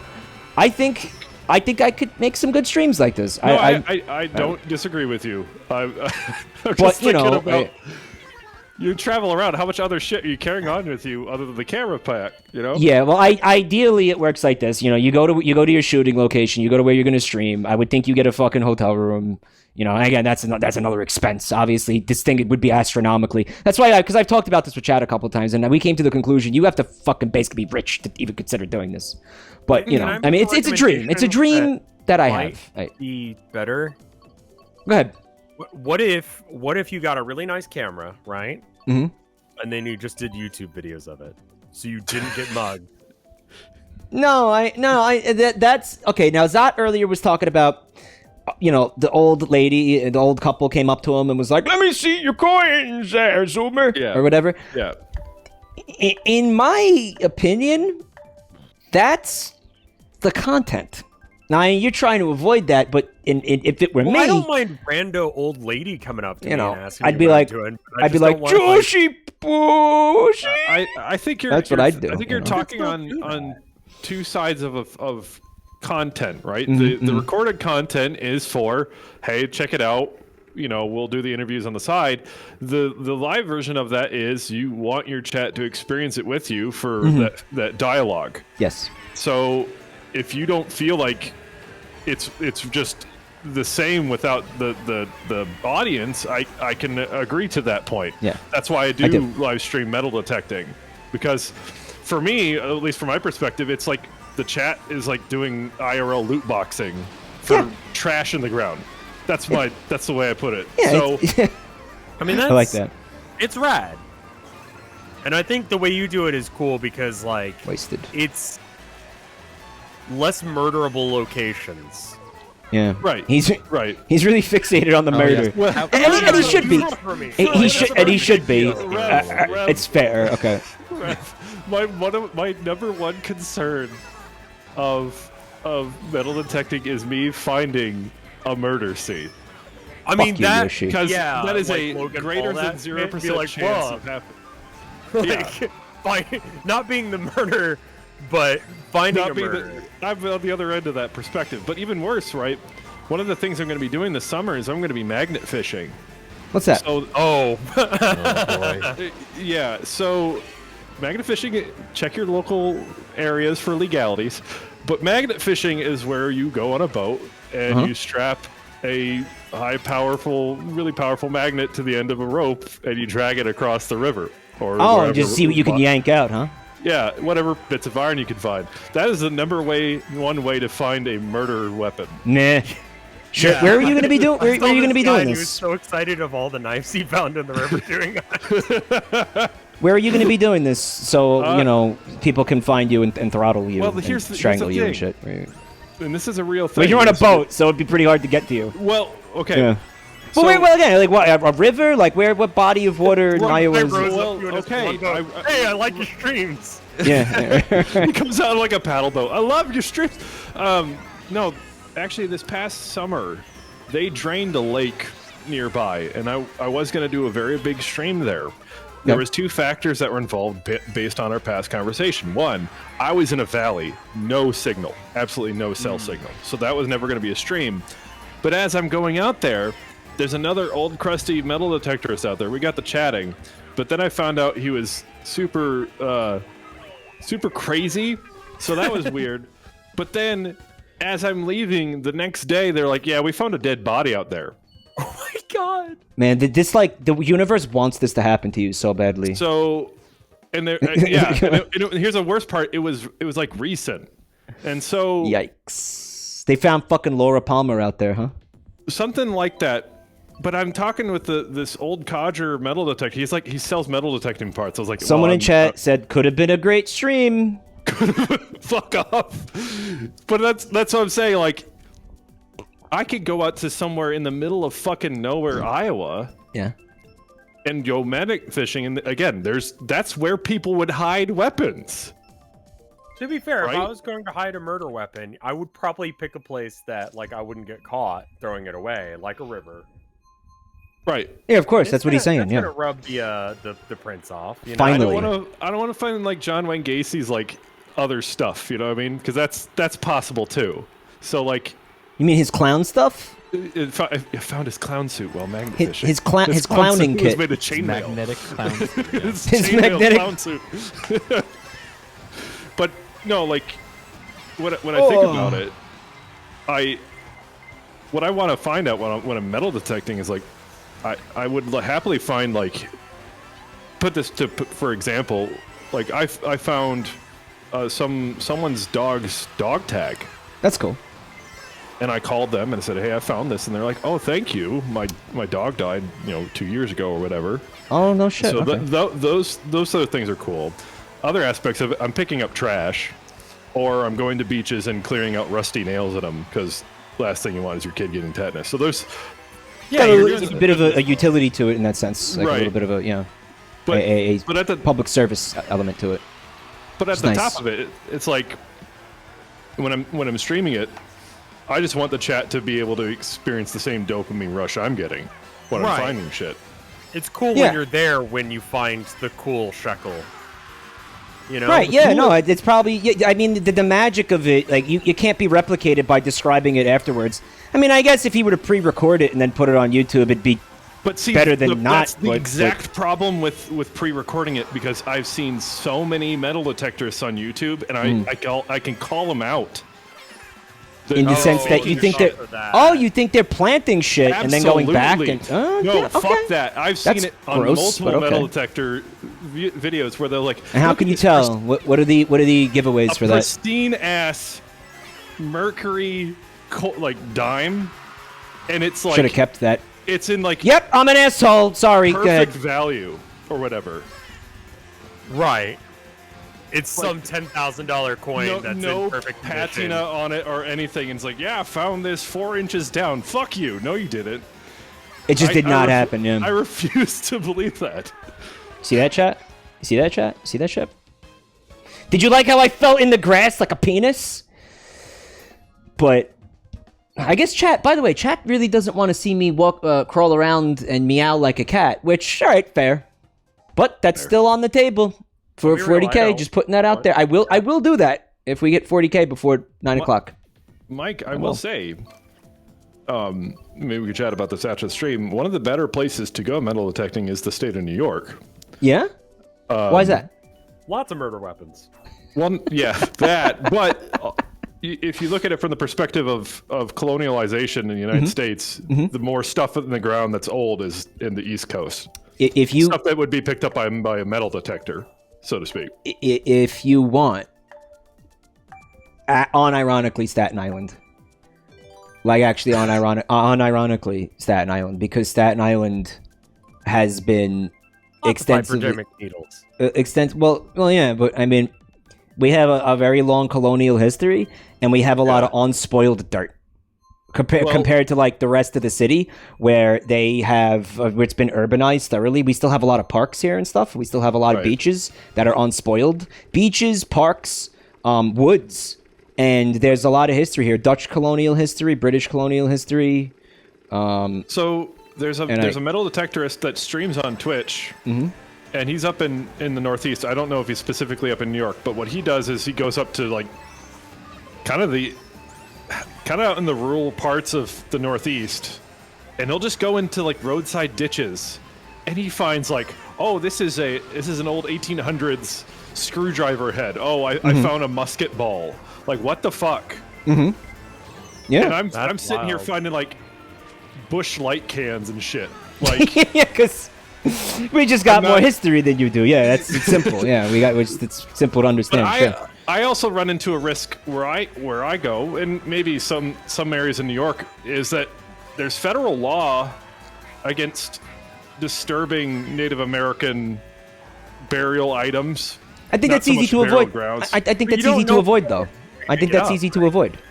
Well, that's Well, no, well, you know, I mean, some archaeology has gone on here, or anthropology, whatever it is. They know where Native American burial grounds are, and you can avoid them pretty easily. If you find something, like, you know, a Native American artifact, which is, you know, outside of a designated area for that, like where you weren't told, you think you're going to get in trouble for that? No.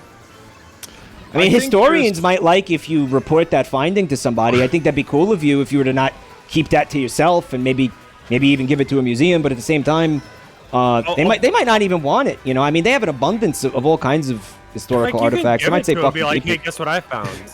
Well, you're not supposed to take it out. So like, there's area in like Colorado. It's called Bureau of Land Management, and they allow you to do whatever the fuck. But it's like, yeah, if you find stuff or because a lot of the burial stuff is fairly nondescript, and they're not listing it because they don't want to attract people to it, but at the same time, if you don't know what's going on, you wouldn't know, right?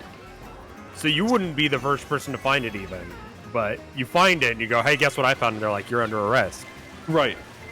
Or you're in trouble, or you disturbed it, and it's like, well, you just need to know, but if you don't know, you don't know. But for those areas, that's where you're going to find actual gold, like legitimate gold nuggets in the ground. And I'm really interested in getting like my ass bit by a rattlesnake. Oh yeah. Oh my god.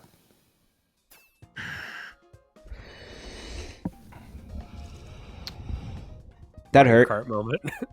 That hurt. That I think that's my first hurt third place. a lot. That hurt a lot. Thanks, Mike. That hurt a lot.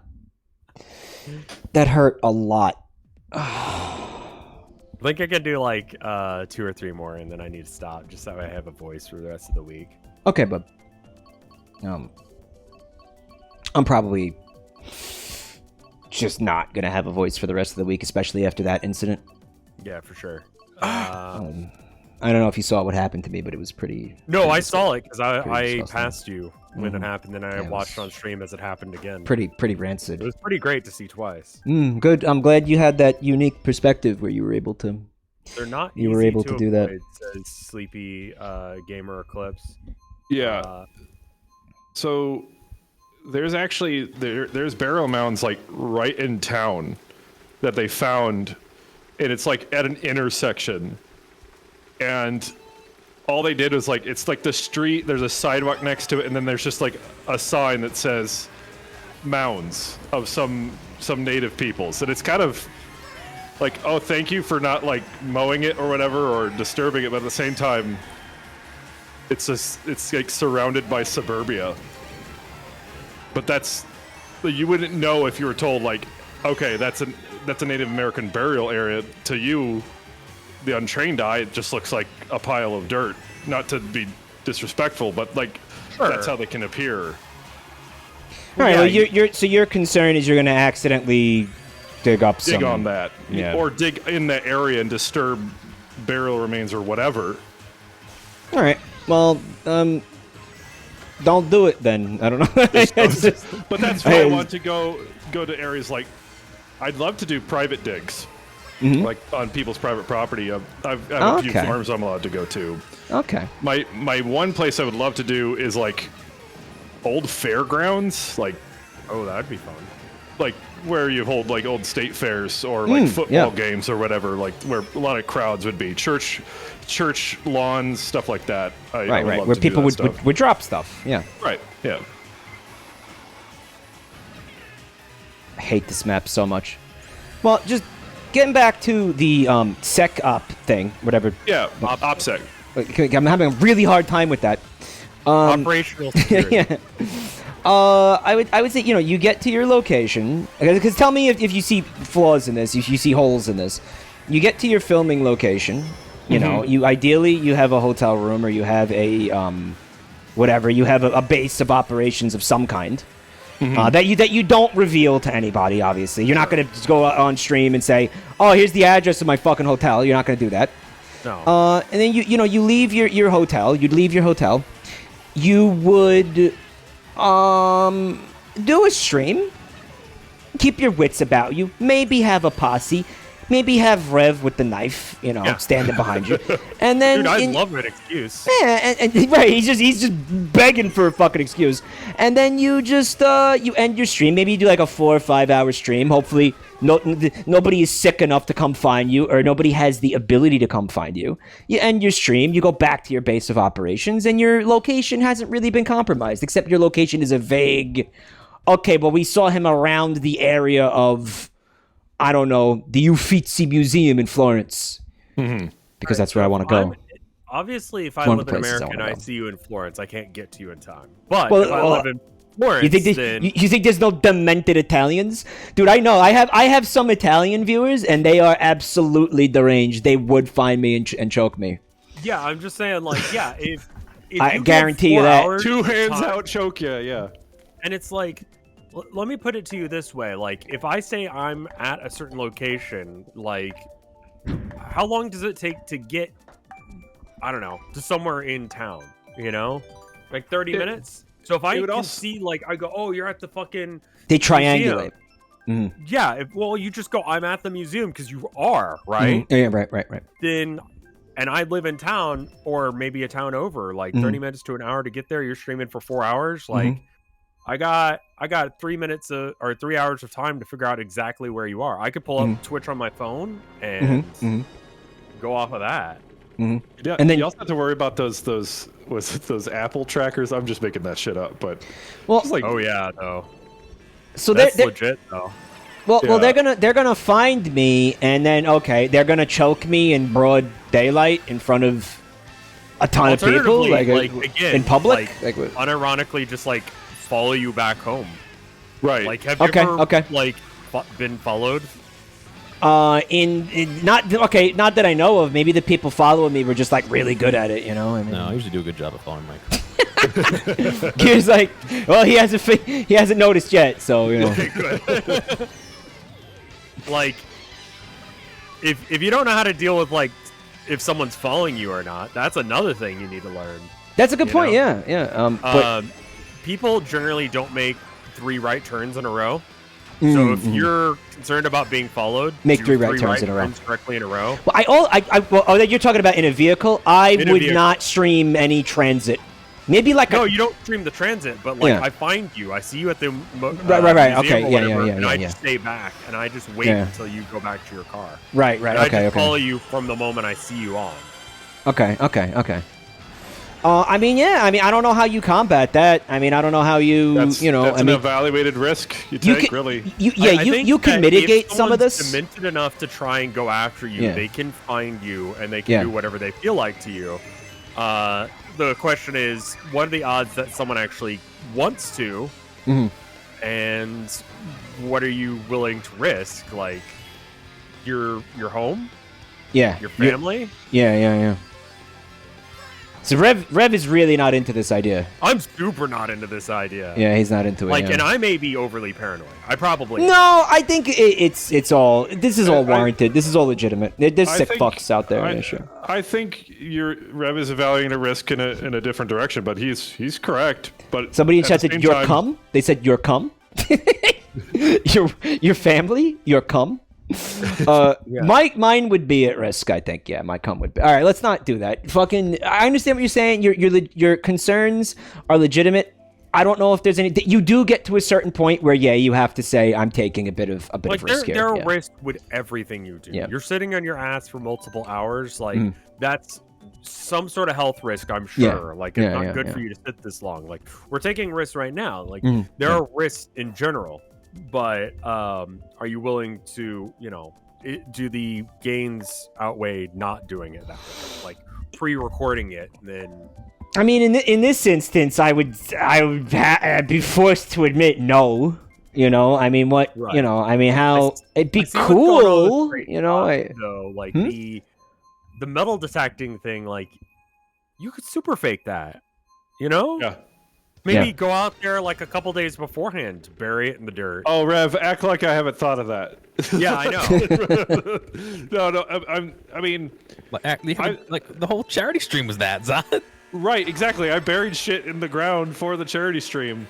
I'm just saying, like, if you wanted to fake it while live, like, that would be the way to do it. So- Like, oh my god, I just found this So- thing, and it's even in the packaging still. Right. Somebody in chat said at some point IRL streaming becomes a free for all, and you have to fight your subs. Just make a fight club, like Yeah. from the fucking get go. Just like be like, all right. Eventually, I'm at the if I- museum. Come and fight me. eventually this is gonna turn into a fight club. So meet me at the fucking. What was that meme from a couple years ago? Yeah. Find me at the museum, or you're a little bitch. What was it? Yeah. Remember that? I remember that, yeah. I don't remember exactly what the thing was that everybody was quoting, but It was like some dude, and that was like his thing. he's like, find me at the museum at like 4 p.m. Otherwise, you're a little bitch. He was being sarcastic though. He wasn't actually fighting people, but Sure. fuck. If you want an ass kicking, yeah, there it is. If you want an Yeah, ass that- kicking, this went so bad, chat. Holy shit. But I don't know. Like, Rev, I really want to do this. Like, would you just like, I don't know, follow me with like Support knives you and in like your nunchucks? thing.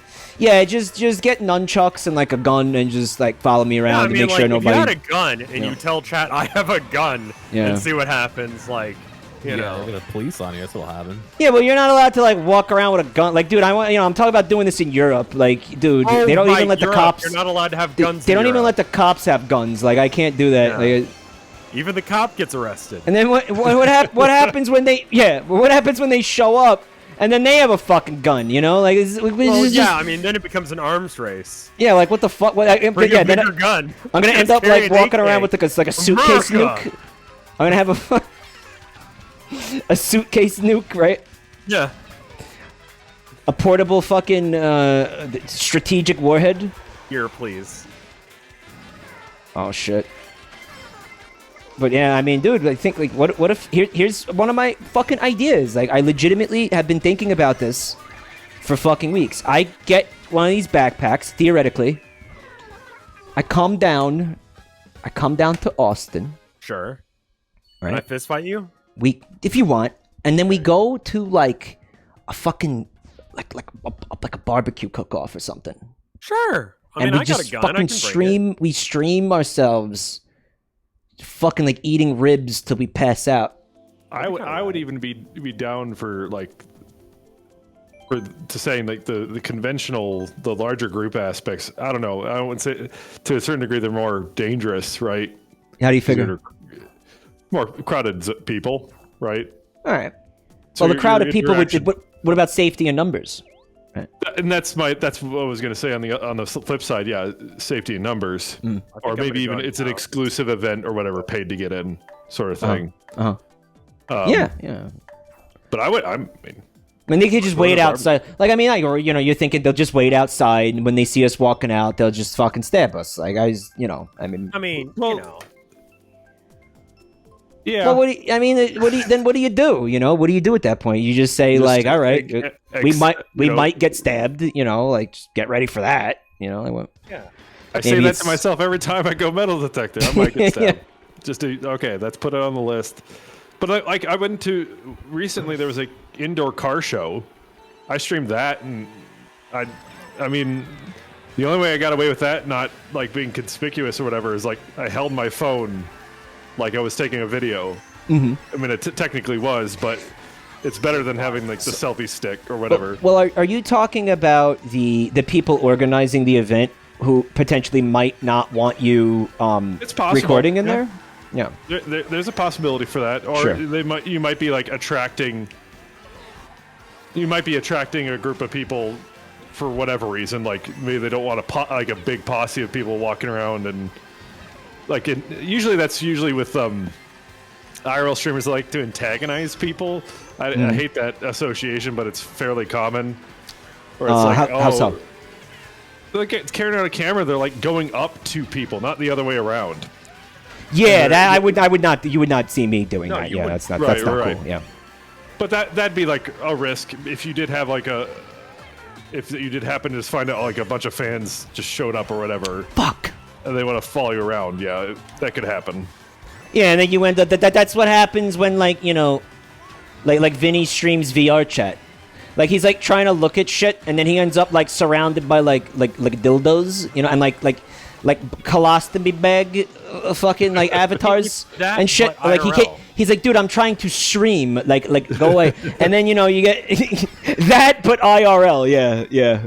Oh man, Are yeah. you streaming from an S&M convention? That'd be rough. Yeah. No, that'd be rough. Colostomy. I'm actually I'm referring to one of the Ralph Bluton videos. He plays with his friends. No, I mean, there's just the possibility that could happen. That I've seen things like that happen to plenty of people. Sure. You know. I don't think it's outside the realm of possibilities. Yeah, I'd have a bunch of people, and they'd be like, "I'm here now." Even so, they don't like necessarily want to stab you, but they do want to be like up in your shit and like creating a fairly you know common. If you stream something that has a flock. Yeah, they'll just like follow you around when you're streaming. Mm-hmm. But IRL, like, sure. So one of the things that me and Gear have planned, because it was our charity incentive, we're going to be live streaming IRL going to a mini golf course. Oh, that's fun. Which one? And, So I can find you and choke you. Right, but that, I mean, I don't know if it's an open invitation, but as a generality, like that's something I think is as long as there's not a lot of people, you're not holding up the flow. That's a good area where IRL works quite well, I think. All right. Controlled situations like that. And just again, you're trying to make sure none of the viewers can easily figure out where you are exactly and what mini golf course you're at, like what business you're at. Right. Like you do want to avoid that. Like you want to go out of your way to avoid that. Well, for example, I don't even tell people where I go metal detecting. It's like they're not even gonna. Like I say like the general county I'm in for metal detecting. As for like a golf course, the reality is you could just not tell them, but they could probably figure it out based off of the color of the tile or whatever. You know what I'm saying? So. I mean, Right. okay, Yeah, so as here's Rev the was thing pointing to out. Yeah. like how safe you are. When you do GeoGuessr, Yep. how often someone in chat go, "I know exactly where you are"? They say that a lot, and then most of the time they turn out to be totally wrong. Yeah, but I mean, when they're right, how often are they right? Once in a while it happens. Yeah, once. I mean, it does happen, sure. Yeah. So I would say it would the likelihood of and like let's say like less than half of chat is insane. Yeah, less than half, and that's being optimistic. Yeah, so Yeah. less than half of chat is insane. So less than half the people who say I know exactly where you are and they're right. That's how often you're going to have to worry about someone coming up to you and like strangling you. You're assuming that every person that knows where he is immediately a psychopath. Well, I'm saying I half think of the people who know where you are. Half of them. It's erring on the side of caution to an extent. Yeah. I think and the more the more people you have watching you too, I think the odds increase. Like if you're a relatively small like content creator, If you have zero viewers, you're not going to get hurt. Obviously, this is not a real. Although I mean that might not necessarily be true either. Like you might have, I don't know, like the fact that there's nobody really like there's no eyes on it makes some psycho feel. Yeah, right, exactly. Some psycho will feel like, oh, okay, maybe I could get away with hurting this person. You're just browsing. The psychopath is just browsing like small streamers, and they're like, "Oh, I know where." Oh, you I know are. exactly where that is. I gotta go. Fuck this guy for his $2,000 setup.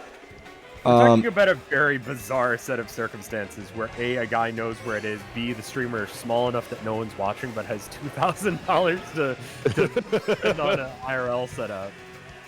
But you got hobbyists, like people who are yeah, they're just they're not streaming it as like a career, I guess. They're Right. not, Yeah, but they also spend $2,000 to get that. which is like, yeah, you could look at that like an investment. But if I personally were to do this, I would not look at it like an investment because I don't see how fucking that making that kind of content would really like generate revenue more than me sitting here playing Mario Kart. Does that make sense?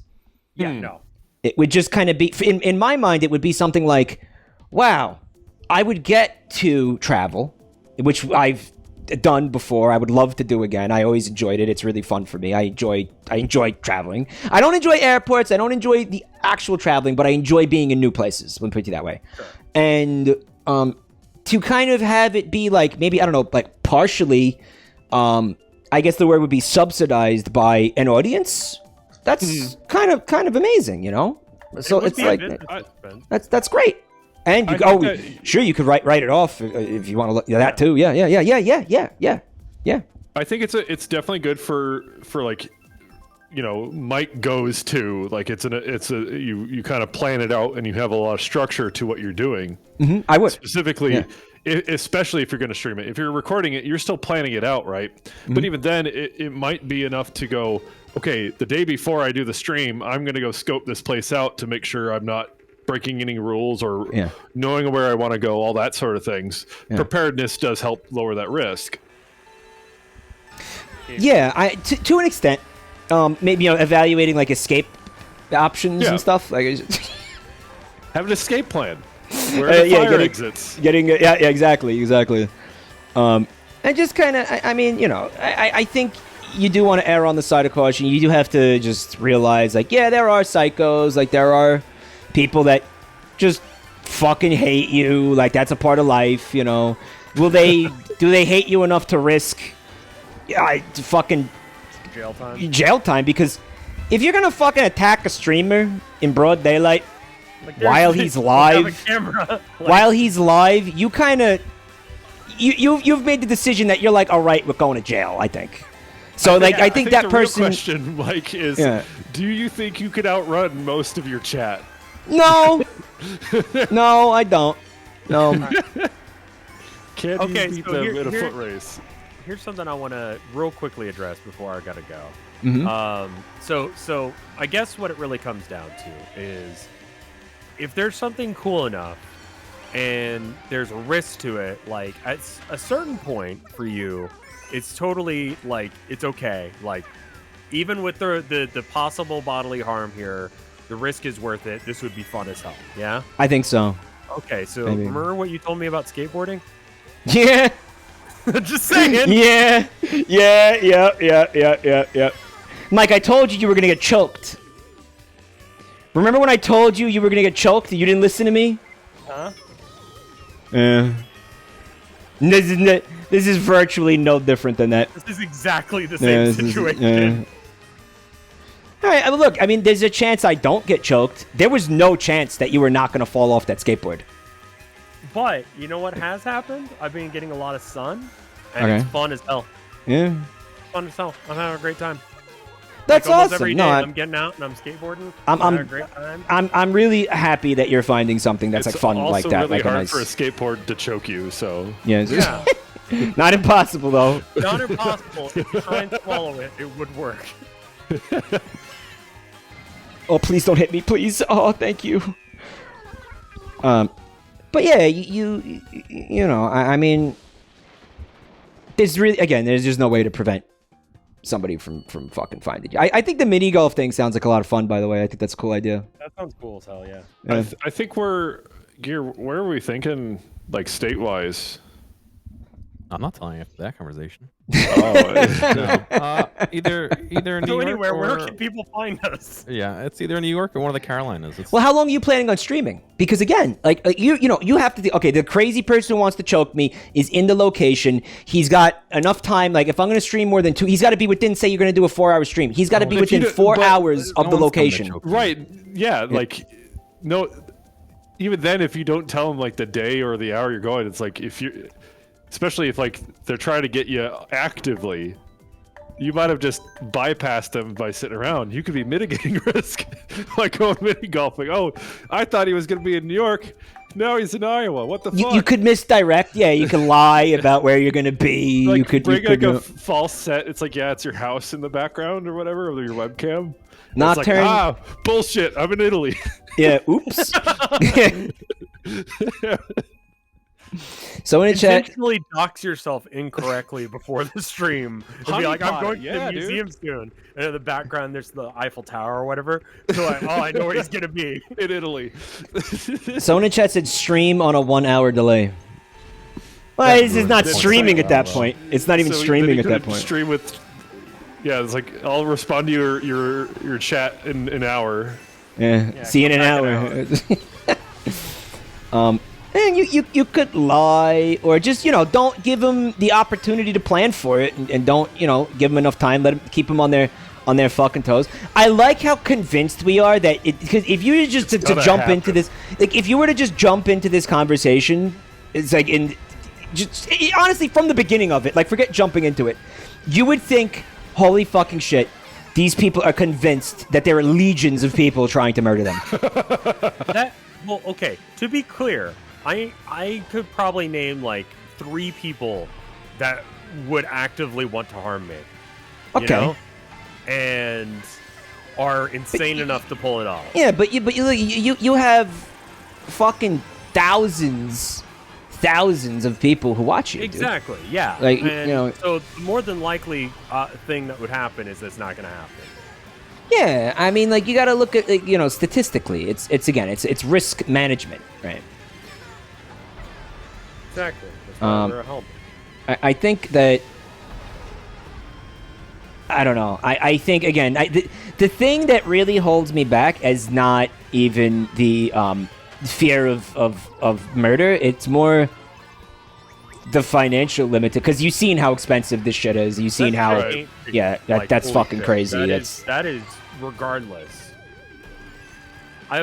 Okay, you may have more enemies than me, but I'm just talking about that. Like, okay, that are deranged enough to want to murder. You know what I mean? There's a very specific line there. It's not just like, there are a lot of people who don't like me. Don't get me wrong. But they're not, mentally ill to the point of like they want to murder you. They just think you're a penis. I could name probably 3 people who would murder me if given a chance. And I could probably name like twice as many people that I would murder. If God damn you, Bowser! So I'm sorry, I got pissed off. What'd you say? Nothing. Don't worry about it. No, I didn't hear. I feel like I missed something really funny, and I'm like, top of the list, Mike. he said fucking I got fisted. You said that you could think of less people you want to murder than people who would murder you. Is that what it is? Other way around. Fucking whatever, Seaman Guzzler. Given a chance, you know? I just handed that to Seaman Guzzler for no reason. I keep interrupting you. I'm sorry. What did you say?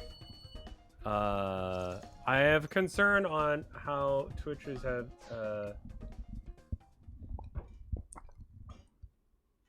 Evil wins again. That's you guys, huh, you bastard? Wait, if you get mugged or swatted live, they ban you. What? Yeah. I don't know if they've changed their way of addressing that. That's insane. Well, that is a significant incentive to not do this. Like, Jesus Christ. That's... Yeah, I mean, like, why would you? You know what, because... Yeah, let's say if you hate someone, you could be like, hey, my name is Mike, and I have a bomb. I'm at the museum. It's bad for Twitch's bottom line. I hope you all understand. In the sense that you would be streaming, and then an act of violence would occur on their platform, and then it would impact. I mean, what would be the fallout of that? Help me with that. That part, missing that part. How would that negatively impact their bottom line? Proof of violence being transmitted on their service is probably pretty bad. It makes their service look dangerous. Is that what you're saying? And then when you're sharing like clips of it, it's like, oh, this is hosted on Twitch, and that's immediately associated with this act of violence. Actual that violence. makes sense. That makes sense. What is this, Red Rooms? Sorry you got assaulted. Still gonna ban you though. Yeah, I mean, like, hey, like, you want to... that's a pretty significant deterrent to, anybody who's interested in making this kind of content. Wow. Well, you could just get banned by the... for being a victim, which is... It's just amazing. Talk about victim blaming. What the fuck? Yeah, Christ, huh? Especially if someone just figures out where you live. Yeah. Or whatever. That's not... Like, I keep the... You want to know something weird? I keep the windows closed always. Who? I keep the windows closed in any picture or any video that I take. Oh, because right. People, because Reddit nerds could find you. Yeah. Because someone with enough time and energy could figure it out. The way Starbucks figured it out. Sorry. He's trying to be serious. Why Starbucks? I just wanted to address that. Like a full 2 hours ago, somebody in chat, they said, oh, this is the mic that was streaming with Rev yesterday when they were doing tabletop games. I just wanted to say, yes, that's me.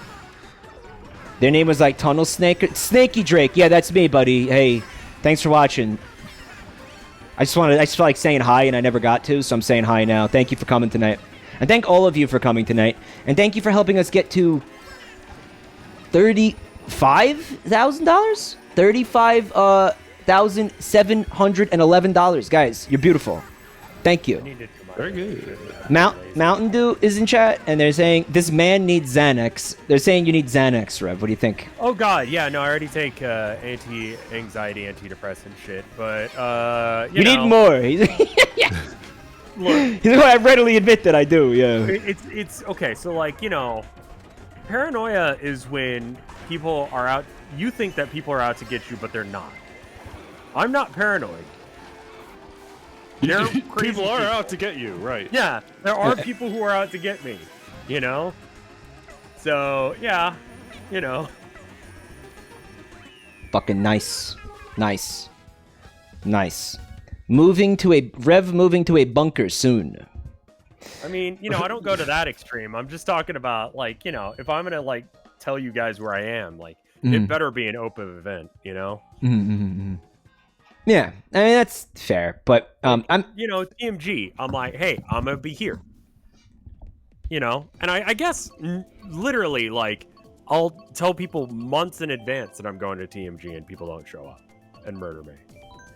Yeah, I mean, like, how many... You went to, like, 3 of those cons and you still haven't been murdered? Yeah, I mean, there was the one time when someone busted into our apartment while I was streaming, and I had to chase them down with a knife. Were they a viewer? No. I don't know. No, I don't think so. I don't think so. I think it was just some fucking skell who was trying to break into he was just trying to see if, like, apartments were unlocked so he could just go in there and steal shit. So he could just, like, sell it for crack. Like, that's all that was, dude. You're at more risk from the general pop than your viewership, it sounds like. Probably. Yeah. He is. But it is a crackhead who was just trying to rob your apartment, dude. He saw you were in there and he left. Like, that's that simple. I wasn't a viewer, dude.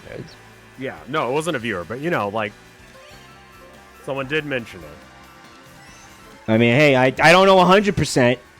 Yeah, no, and I don't either, but, And then I went and like got the my police gun are gonna and I tell streamed him the rest of the stream with my gun in my lap, like a normal person do. I'm just thinking of Texas moment. You're like talking with the police, and they call you back, and it turns out they were a viewer of yours.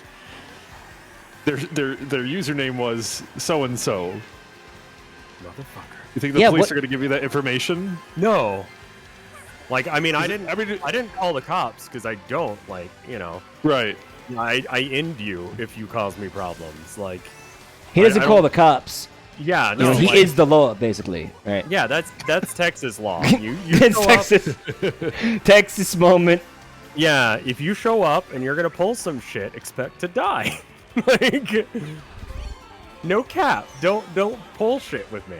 Am I all right? I'll tell you something. If I tell people that, swear to God, fuck like, off they won't with that fuck thing! with me. God damn you! It's Semen Guzzler again! Oh, he is a bastard! He's such a bastard! It's not even a fucking meme anymore. He's evil incarnate. He really is. He needs to be stopped. The Semen Guzzler has been the source of so much pain tonight. Oh, every bad thing that happened to me in this stream was Semen Guzzler. Every moment was Semen Guzzler. All of it. Well, how do you sleep at night? I'm being targeted. This Semen Guzzler is the guy who's going to find me and choke me when I do these IRL streams. On a Mario Kart. Confirmed. Like, he'll drive up to you on a Mario Kart. Yeah, he'll just mow me down in the street in a Mario Kart. You'll hear like a beeping horn in the background. What the fuck? And it's also fuck you, Waluigi. That was Matt Mellon, yeah. I know you still came in, but I felt good to do that to you. All right. I'm sorry I yelled. What the hell was being discussed then? I was talking about how I'd murder someone if they tried to pull shit. All right, yeah, he'll just fucking kill you. He's very violent and scary. Again, there's a meme, about him stabbing people for a reason. But you're gonna duck out? I think I'm gonna duck out. I need to go ahead and do my donation. It's not gonna be much, but okay, yeah, well, dude. A thing, but hey, like I've been saying, like, don't donate what you can. you know, don't donate beyond your means. Right. But thank you for inviting me to this charity. Like, just one last time before it's over. Like, thank you so much, man. Like, Me? I've been, yeah. Well, what? Don't do. No, thank you for helping out. No, because I mean, okay. I keep, you know, you look at Twitter and you doom scroll and you see all the crap that's happening over in Ukraine, and you're just like, fuck, dude. You just feel so useless and helpless. And then you hit me up about this, and I'm like, yes, finally, you know, I can do something about this, you know. Yeah. Like, not a lot, but something. Literally anything feels anything. Feels I'm okay. so Feels tired good. Of looking at Twitter and seeing awful shit and feeling like I can't do anything. You said a really interesting thing the other day, and I've been thinking about it a lot since you said it. You said that it's very easy nowadays to kind of just disappear into a doom spiral of how, you know, the world sucks and everything fucking sucks, and just everybody in the world is a piece of shit, and the universe is inherently bad, and that there's nothing that you could do about it, right? But you also said that the takeaway from that, it's important to remember that you are the universe. You are an element. You are an element of the universe. I am an element of the universe. Everybody in this chat room tonight is an element of the universe. Yeah. And it goes back to that being the change that you want to see in the world, type of a thing. Where, I mean, you can lament about it and just kind of lose hope. But, like, I mean, if you do that, then there really is no hope, because you are the hope, right? Well, also, it's to say that the universe doesn't care is incorrect, because you care. The doom you're feeling, the awful feeling you're having, is you caring. So the universe does care, you know? And because you care. You care, you know? And it's, you know, you can at least prove that you care, and that's something, you know? So, you know, dude, you know, I don't know. I don't believe in nihilism for that reason. You know? Yeah, I think that was, for me personally, that was impactful what you said. So that stuck with me. Again, I've been thinking about that a lot. Just kind of, because that's where we're at, you know. Yeah, that's what we're doing right now. Is we're trying to make a difference in the world. That's what we're trying to do. That's the idea behind all of this. It's like let's try to do something that's nice. Some people like to get cynical about it, and they're like, "Oh, well, you're raising charity for selfish reasons or whatever." I just, oh my God, suck yeah, I don't have time for people like that anymore. You can eat every inch of my fucking asshole, because I'm doing something that's actually helping people. You're just being a little bitch on the internet. And people love to, and that's the other side of that, is that if you believe that there is nothing that can be done, then if you see someone trying to do something, then you're just like, oh, well, this person's doing something. Yeah, then you're part of the problem. Then then you're part of the problem. You literally become part of the universe that doesn't want to solve the problem. Yeah. So fuck you. At least stand out of the way and let other people improve shit. Yeah, at least. And I mean, sorry, go ahead. Tell me though, what is the eat asshole message mean? So why are people spamming it? The end of Yoshi. Hold on, I'm trying to find. You said it earlier, and I wanted to see the. Does anybody know the name of the? Hold on, the happy song. Whatever this is coming from, because it's ridiculous. Okay, it's called the happy song. I'm gonna put it in the thing right now. Okay. Okay. I'm putting it in the general. Right. Just listen to that. Listen to the Yoshis and tell me they are not saying eat asshole. Okay, 1 second.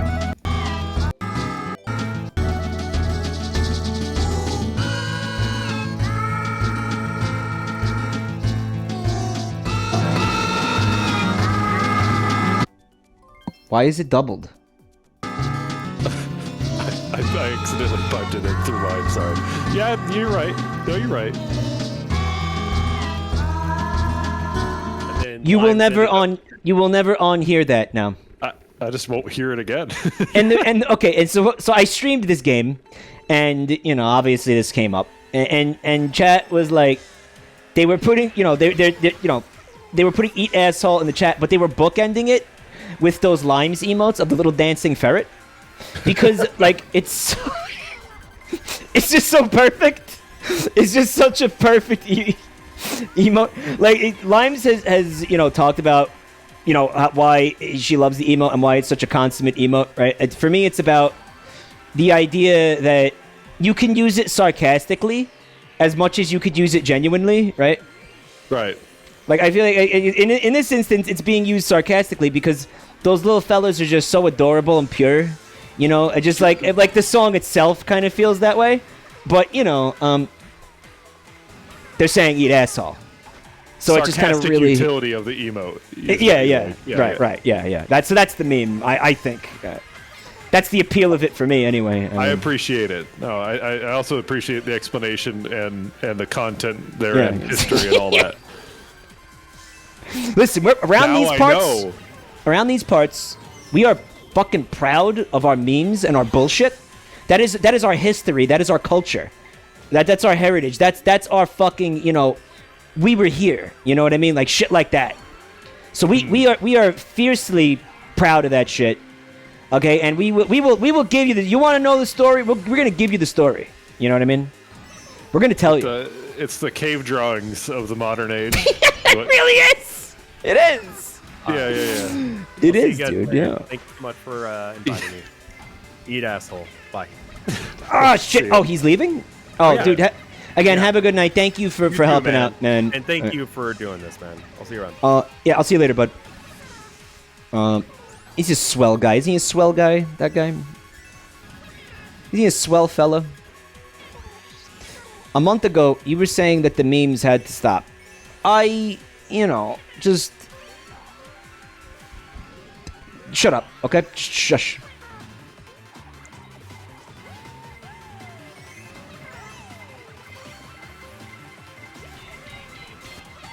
It was a phase. I was just going through a phase, guys.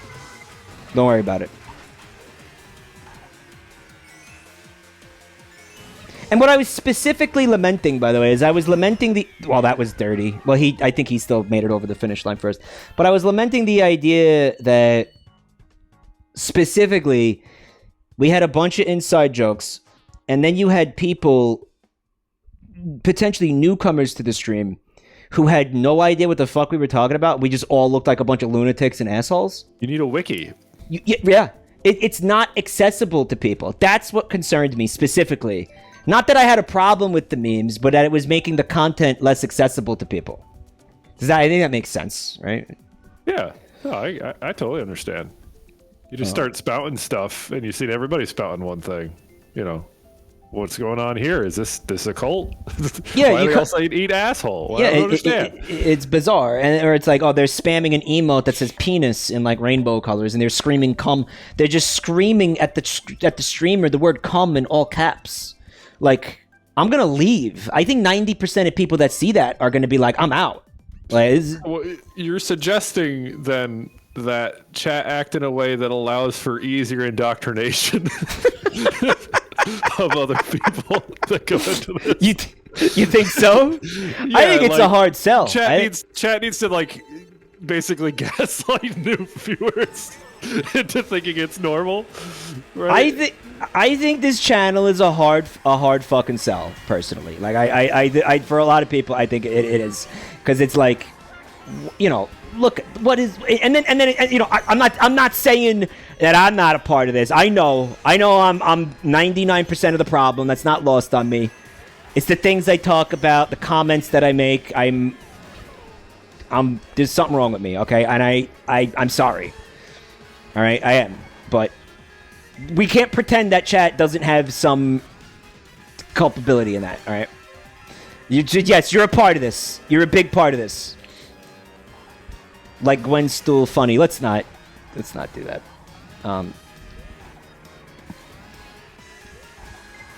Don't be sorry. You think you're getting a level of behavioral, like, biofeedback from your chat, in such that you influence them as much as they influence you? Have you thought about it from that perspective? It's a feedback loop. It absolutely is. Yeah, it's a feedback loop, 100%. It's like poetry. It rhymes, Yeah. Look at this chat. I getcha. Why did my bullet bill last like a fraction of a fucking millisecond, chat? What was that about? Feedback poop. Hey, Snakey, a lot of snakes in the chat tonight. Your VOD channel's trailer is you screaming the Mario video. All right. Well, okay. The reason that I put that video there was because I figured like what's representative of the content in here. Like I want people to know what they're getting into. I guess like if you're not gonna like a guy who's saying like naughty words and making loud stupid noises, then you're probably not gonna like I feel like it's honest packaging. Does that make sense?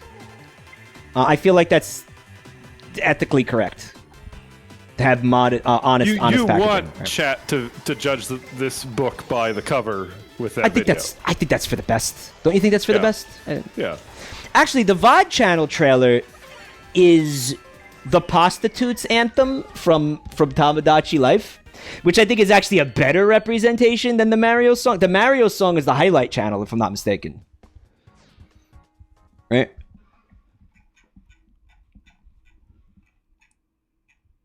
Yeah, I want, I don't want... I also want to send a message, and I think this is important too. I want to make it very clear immediately that I am not making content for children. I mean, like, I don't know how, like, what is a better way to do that? Mike, have you ever thought about, on that subject? While he plays Mario Kart? While he sits here and plays Mario Kart? Right, as you play Mario Kart. But do you think there is a percentage of viewership that is, like, kids who turn on your stream, watch it, and then get in trouble with their parents? Like, think about that as, like... They like their parents come in on like the worst, or even just adults who live with their parents. And I guess I don't have to leave it just for children in general, but like. Well, I did have one person in chat recently had an anecdote where their father walked in on them watching one of these streams, and they looked at their son after sitting there and absorbing what I was saying and doing for a number of minutes. They looked at their son and said, "I wish I had walked in on you watching gay porn instead. That would have made me feel less uncomfortable," and then walked out of the room.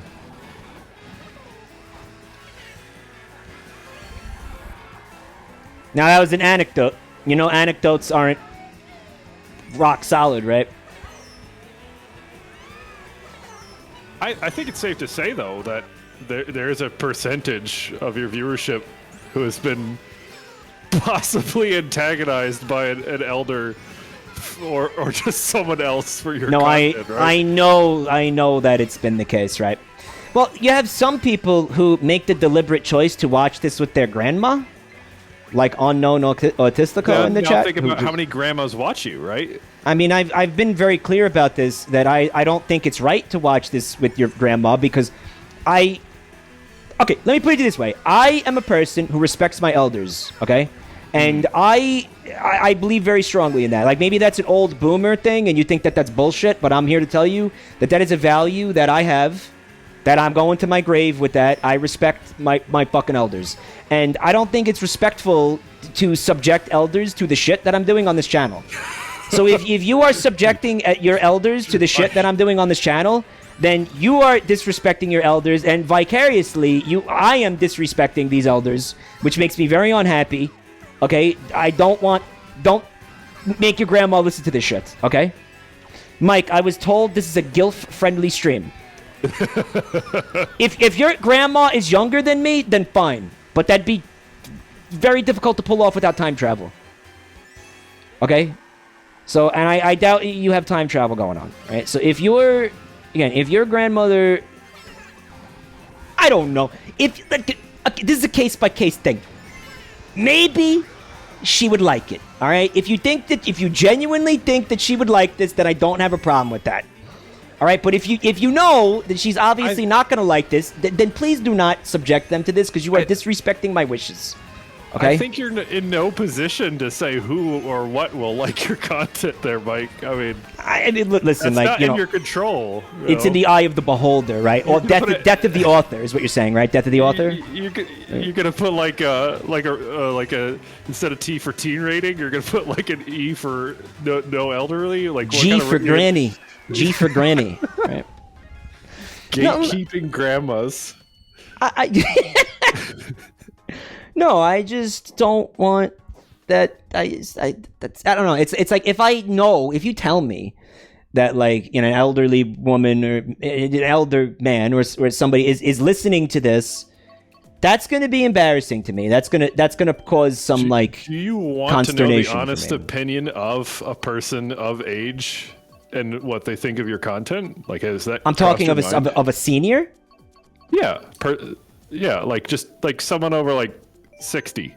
Well, I'm going to imagine the 65. vast majority of people in that age group, to begin with, do not understand Twitch streaming or live streaming or any of this, and think that it's bizarre, and think that it's strange that, the younger generations are drawn to this content. They probably think it's dumb as fuck, and don't understand why these kids aren't watching Fox News instead. But like, I mean, like, are you going to tell me that you have a person like in that age group who's seen my shit? I think my mom has seen your streams and then commented on, and she's 60 plus. I'll have to ask her. But I do believe there's. Why would that have happened? And in what scenario does that play out? Like what? I can't go into the specifics, but my sibling watches your streams, and do you mean the person literally named Sibling Zot? Yeah. Yeah, I had a suspicion you two might have been related. Yeah. I don't know what gave it away. So anytime my mom might have been over at their place, that would be a situation. I don't think she'd remember, but I can definitely guarantee that there's a good chance she's seen your stream content. Well, I mean, yeah, maybe get the deets. I don't know. I guess I'd like to hear some feedback. I'd like to hear some quality control feedback. I mean, it's nice to have information from all the demographics. I mean, I'm pretty certain I know exactly what she's going to say, and it's probably not going to be super complimentary, but maybe it's good to hear that nonetheless. I will tell you. I'm trying to imagine. I think she would get it, but not to the core. But I think her first reaction would be like, "Why is he so loud?" Well, Mom, he's from New York. If you're not loud in New York, you don't get heard. And actually, I've been really working on that a lot. Maybe you can't tell, but this is right now my speaking volume is actually very muted compared to what it was several months ago because I was actually just having throat problems, dude.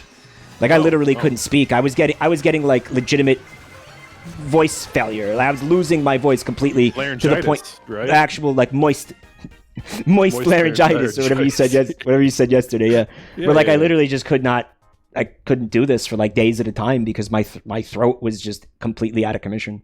So I'm like, okay, either I have to make some adjustments to the way that I do this, or I have to. Siblings in chat. I can't say for sure, but I tend to turn the volume down when she visits. Okay. All right.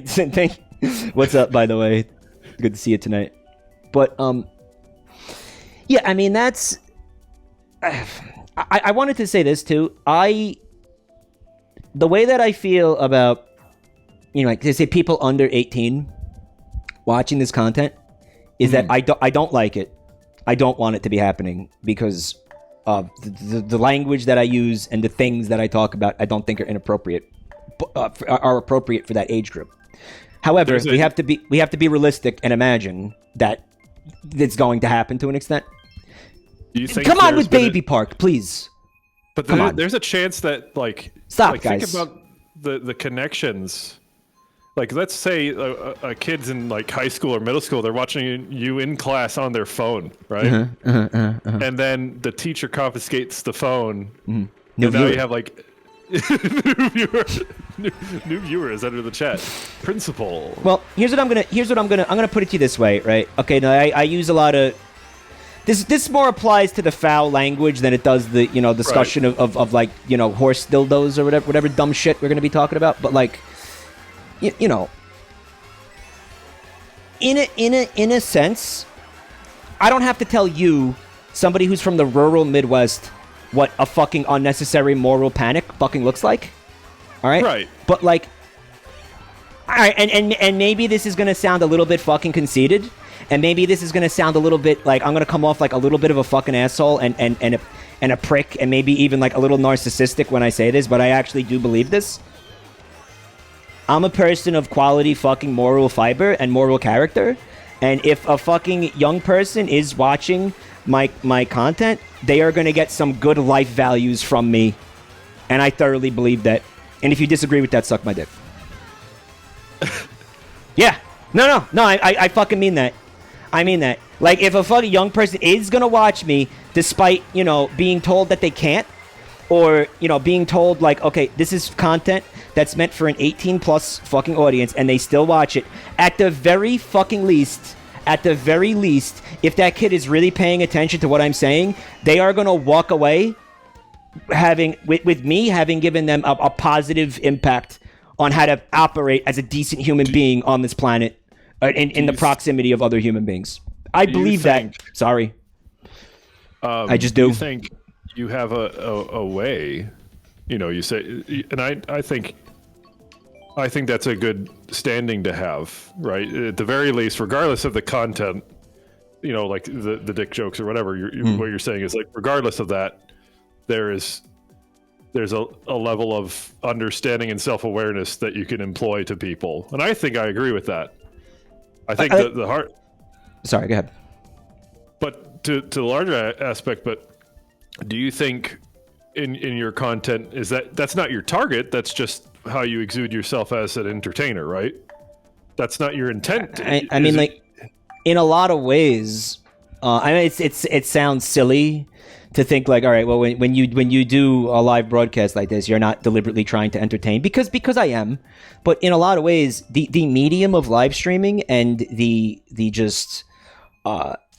nature of it, from the majority of people, what it really amounts to is you click that go live button every night, and then what do you do for several hours? You just kind of be yourself. Like, and I personally don't know another way to do that. If I try to imagine a different way of doing that, like, for example, a Dr. Disrespect type character or something, I imagine something that becomes enormously mentally exhausting after a very short period of time.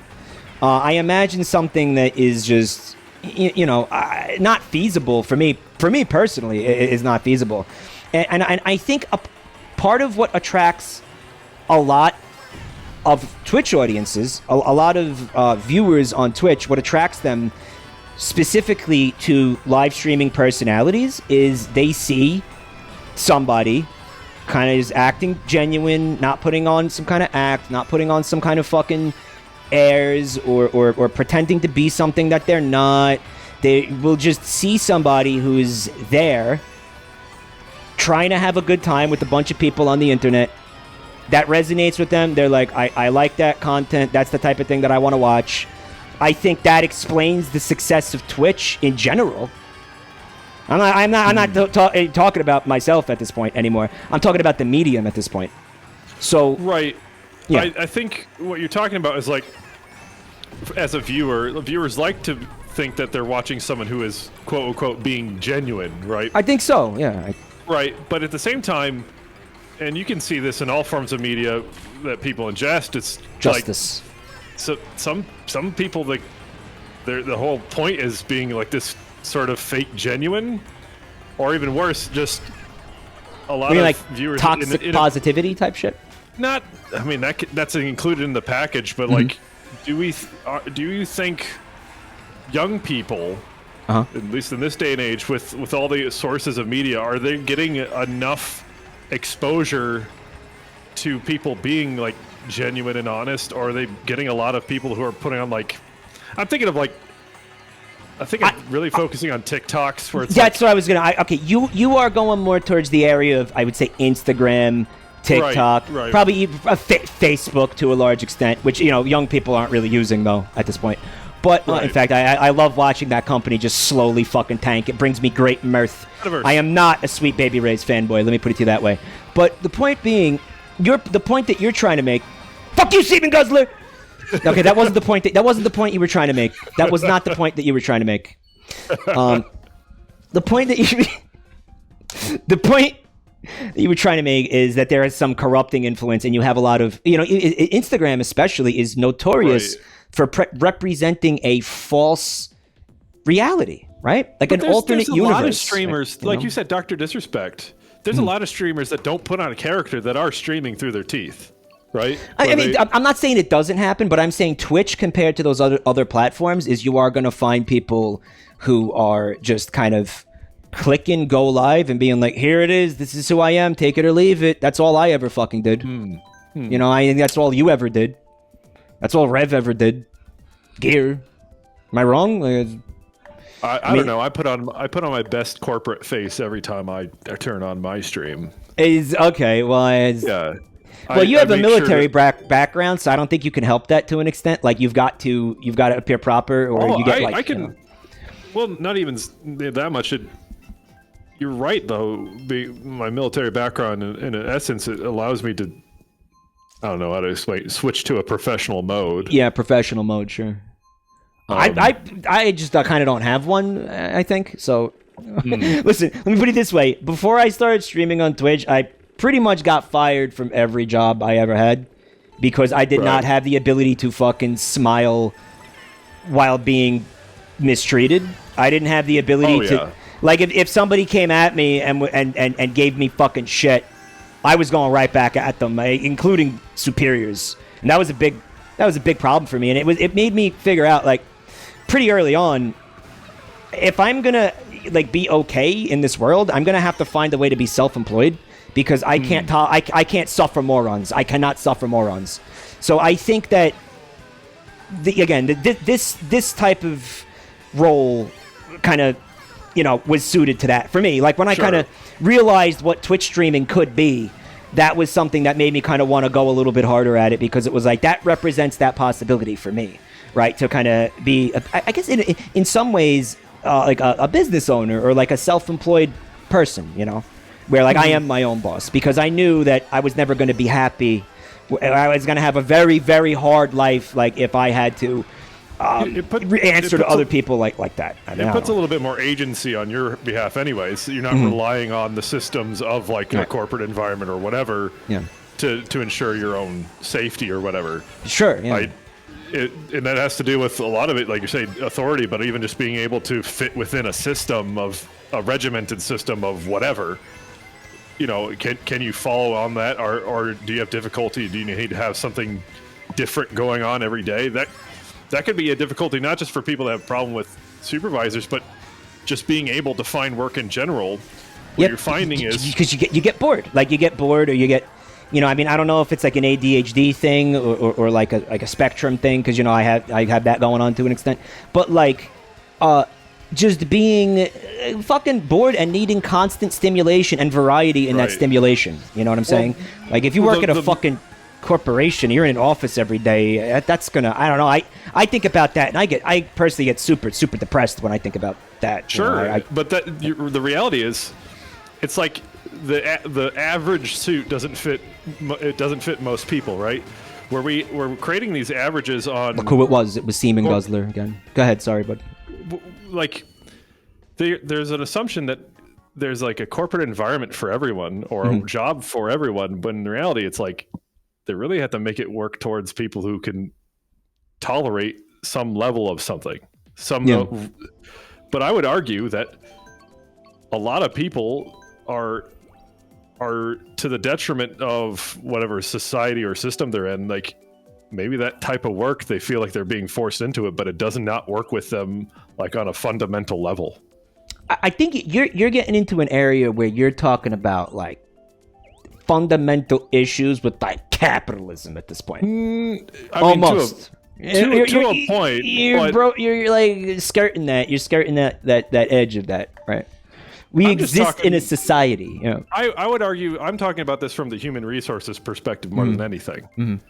Because that's the stuff I know, at least from what I did for my degrees and everything. What you look at, like what they're expecting for someone in a job, they talk about fit and culture. But the fit and culture that a corporation wants is completely ignorant of the real life human issues that any person can encounter. And Google's like, yeah, but we have a ball pit. Why aren't you happy? That's what I'm talking about. Is like the lip service jobs try to do. I'm 36. What am I gonna do with a ball pit? Right. Right. Yeah, I don't know. It's like a bad science. It's like junk science, I think, you know. So when I'm looking for a job for myself, I have to say, well, okay, here's how much I'm willing to put up with. And how much is the job willing to put up with? But that's all dependent on the people you work with. Sure. Not the systems that are in place. Huge. That's huge. So I think most people could put up with like almost anything as long as they're not being constantly fucking annoyed and harassed by jerk-offs, you know? Or at least people that are compatible with them specifically, right? I think, I don't know, like I said, what I look for in a job is I like to know that the decisions I make have an impact and I am allowed to make decisions. Right. That's it. You know, if I go any further on that, it's like, okay, does my boss understand me? Well, that's dependent on my boss. Does the corporate policy fit my worldview? Okay, I don't know what goes behind the corporate veil. So there's a lot of factors you want to like link on, but at the end of the day, it's more like, can I do this at my job?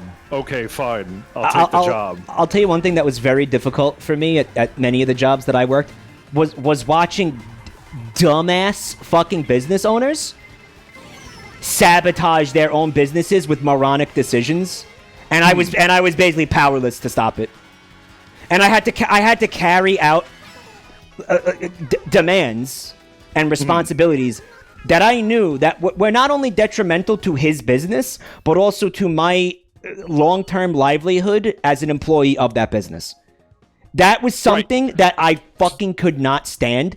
I would get like depressed about that. That would fuck me up so bad. So me and Gear, we kind of have similar careers. I won't go into the specifics. And me and Gear, we're able to argue about almost the exact same problems. Would you agree, Gear? Yeah. Like when we commiserate and everything, there's so much parallels, and we live states apart. So like even just with an industry, you can identify problems that if you're not ready for this environment, you're not gonna do well, right? Just like the specific broad industry, not like whether you're working in IT or not, but like, do you work for a company that makes widgets, or are you working for a web design company or whatever? Like those sort of broader industries. But I worry about the types of people that are looking for a job, but are also hyper aware of the environment they're in, knowing like, I'm thinking of like, imagine like trying to get a job in an industry that you know is gonna like slowly take a nosedive, right? An example of this is people that might want to like work for a car manufacturer that they know is eventually going to move to Mexico or whatever. Right. How much existential dread or baggage does that bring along for your worker, right? Or for if you're the manager or whatever. But I worry about like in my industry that I work in, state laws can determine whether I get a raise or I get fired. Just certain state policies. And that could be the same for a lot of industries, but most people just want to do their job and not have to worry about that long-term shit. They just want to work the job.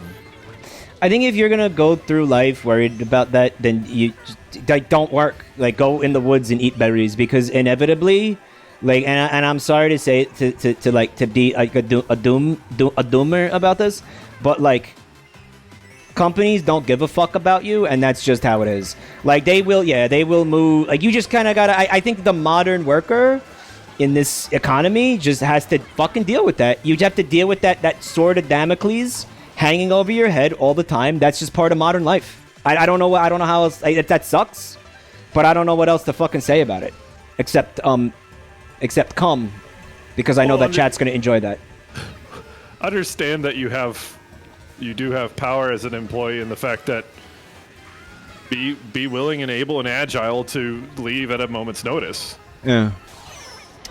Have a backup plan, right? I mean, right. I mean, if you're capable of doing that, if you're not capable everybody's of it, situation allows for that. Sure, yeah. I mean, I have a backup plan for when, you know, like I can't stream anymore because this website is going to sooner or later shoot itself in the foot and do something so stupid that nobody will want to watch this shit anymore. You want to hear what it is? More ads? Well, we know. Well, yeah. We know that Twitch is going to do that. But what you want to know what my personal backup plan is? Oh, what's your personal backup plan? Hand jobs. Oh, I was going to say OnlyFans, but... Well, that's the same thing. I suppose, yeah. I think we're on the same wavelength there. Under the bridge, hand jobs. I got a supple wrist. Do you think that it was asinine for me to say that I'm a good role model earlier? I'm thinking about that. I'm thinking maybe that was... Maybe that was stupid. Was that stupid, Gary? Yeah, I think so. You think that was You're stupid? allowed to say... Look at it this way. You're allowed to say you're a good role model. It's up to us to evaluate that situation. That's true. That's true. So, say what you will. Whether it makes an ass of you or yourself. I mean, What do you think, chat? Was that stupid? Do you agree with that? I think I have a strong fucking moral character that I fucking impart upon fucking scumbags who watch my fucking shit. That's what I think. All right? I think the chat that has come to expect that they're going to be called scumbags every day that they watch you totally understands where that is coming from for you. So, by it all, whether you regret that statement or not, it's kind of irrelevant to the ears that are listening. Or maybe, just maybe, the specific vocabulary that I use, or the contents of my sense of humor, the specifics of my sense of humor, what tickles my funny bone, is not indicative of my overall character as a person. Is that possible? Sure. You think is that a thing that's possible? I think, What do you think? to a certain extent, like, then maybe we're getting into dicey area, but stuff that is shocking. A lot of people's reaction to it is laughter, is it not? Yeah, sure. As I a think so. coping mechanism. I think so. So going down that psychological line, it's more of understanding what is good or bad from that, right? And then you're kind of, that's the towing the line of humor, really, and knowing your audience. Oh, sure. I mean, like, I have pretty, I think, like, I've developed over time because, you know, you have to figure some of this stuff out. Like, there's some growing pains if you want to make content on the internet, right? You kind of got to figure out, like, what I think are, like, the rules to, I was, like, scratching my nose so I couldn't get out of the way of it. What is because when you do this and you want to make people laugh, right? You want to make everybody laugh. You don't want to make half the people laugh while the other half are like, well, that didn't really feel very good. No. I'm trying to make content that, like, you know, everybody is going to enjoy. And the way that you do that is you want to, like, you just don't want to punch down. You don't want to I don't know. I sort of feel like... I think you have a fairly self-deprecative humor about yourself. And on that regard, you're attracting people who have similar levels of self-deprecation. So, in the sense of punching down on myself, is that what you're saying? yeah. Punching down on myself. I hadn't really considered that, honestly. Self-deprecative humor is... I mean, that could define, I would say, a majority of millennial to Gen Z humor is self-deprecative. You do see a lot of that, don't you? Yeah. You do that a lot. You do that a lot. Someone in chat the other night actually made the comment. They said, "Man, it's so fucking exhausting to watch somebody who hates themselves this much." I think that's just not for you, then. It's not for you. Which, like, okay, like, there's a degree that I exaggerate things for comedic effect. I think sometimes for people it's like hard to tell where that's actually happening and where it's not, right? Dr. RM says, I love punching down on Jabroni Mike. Right. No, I mean, I'm talking about, you don't want to, like, I try not to make jokes, like, at people's expense unless, it's like, Mark Zuckerberg or like, you know, punching up. You know If they what I have mean? more money than you, is that what you're saying? Yeah, more money. I think because at the end of the day, like if I hurt Mark Zuckerberg's feelings, right? I think he'll be okay. What do you think? Like I think he'll be alright, right? Like he can go just cry in one of his vaults You or think something. there's a specific annual income that allows, or is it really just to the dollar? $750,000 a year. Yeah, so like at that I don't know. point, I'm just being a dick. I don't know. you know, that's free game for the people below that income. Yeah, level. exactly. Fuck that guy. Yeah. Okay, and here we are talking about certain structures or whatever.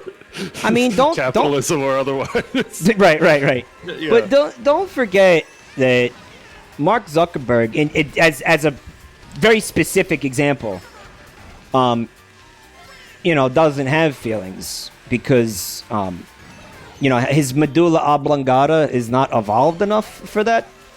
So like I think what would probably upset him more is if we went into his terrarium and turned off his like hot rock. Or I don't know, took away all his crickets or something. You know, that would probably. He's a descendant of a monitor lizard. Is that what you're saying? Yeah, I think that would. If you really wanted to fuck up Mark Zuckerberg, you'd do something like that. You know, you wouldn't call him like a doo-doo head. You know, you'd cut. The general theory is he's a robotic lizard. Yeah, that's what that. Okay. You'd go take away his sweet baby Riz. You know, which, by the way, I've been, you know, on this a lot lately, but do you buy that guy is actually a barbecue enthusiast, or is that? I don't believe he's buying Sweet Baby Ray's. No. Right? Why? Because I mean that's stuff that's sold in a normal grocery store. If he has a personal chef, he ain't fucking using Sweet Baby right. Ray's. Right. It's the bottomest of bottom tier fucking barbecue sauces. I'm not even arguing the tier of the barbecue sauce. I'm just saying if you have that much money and you have don't a personal chef. Yeah, you have a personal chef. What the fuck are you doing? You know, so unless he's actually like specifically requesting, I want Sweet Baby Ray's, and he has like some childhood, you know, from memory or whatever of what Maybe. he was in the incubator. I don't know. Okay, I hadn't considered that he has an emotional nostalgia type attachment to that specific brand. Like I like Squirt Soda, he's allowed to like Sweet Baby Ray's. All right, yeah, I mean, okay. I just don't. I think, you know, your palate becomes refined as you become a fucking multi-billionaire. I don't fucking know. Well, then again, Trump famously put ketchup on his steak and ate McDonald's, even though he had access to a fucking White House kitchen, like White House catering staff and shit. So I don't know. Who knows? I think there's footage of, or like paparazzi footage of Zuckerberg at a McDonald's. So. Well, yeah, because again, they tell him to do things to like make him seem human, right? Like you're saying that going to McDonald's is a PR move? Yeah. Yes. Is that out of the realm of possibility for you? Sorry.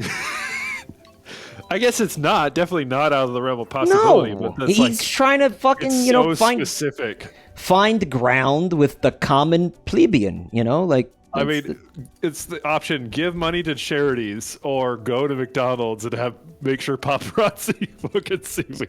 That pays dividends, you know, to my social image. I mean, like, dude, if he gives money to charity, that means that he has less money. When he goes to McDonald's, he's actually saving money because they have a dollar menu, bro. Like, of course he's gonna choose. Of course he's gonna choose. Of course he's gonna choose the McDonald's over the charity. Yes.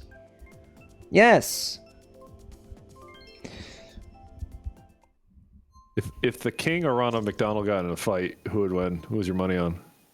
You talking about the Burger King? Yeah. Well, he's terrifying. I'm gonna go with him. Ronald's just a clown. Although Ronald does have all the resources of McDonald's behind him, which Burger King is like dwarfed by that, I think. But King can sneak. That is true. I'd love to watch them in like a drunken fucking fist fight. I'd enjoy that. I'd watch that. I'd get a pay-per-view of that.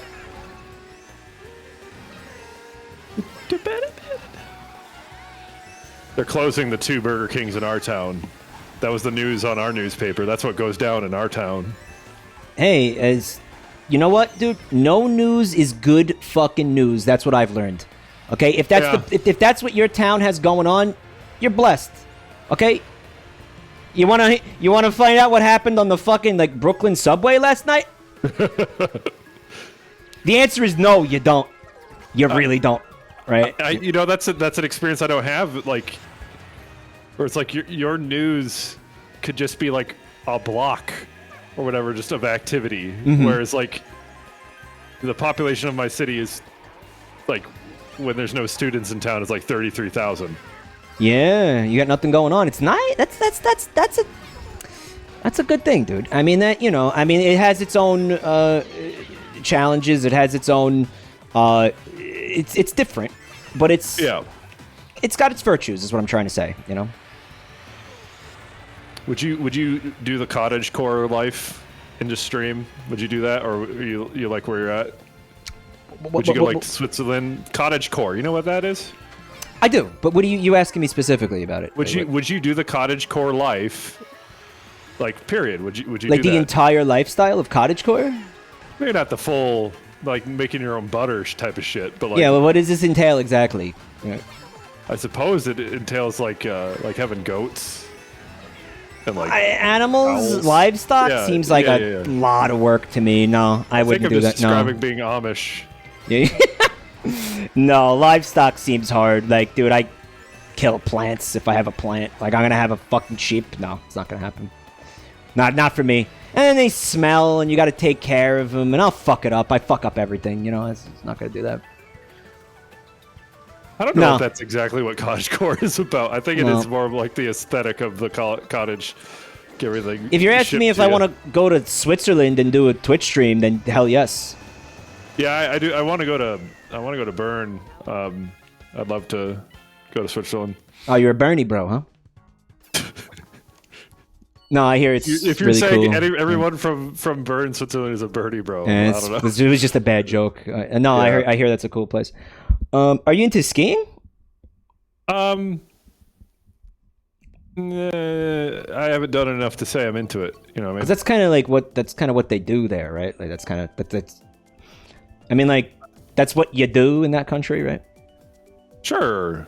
I think I would more or less do the hiking aspect of it when it's, you know, away from the ski resorts or down below or in a warmer time of the year sort of deal.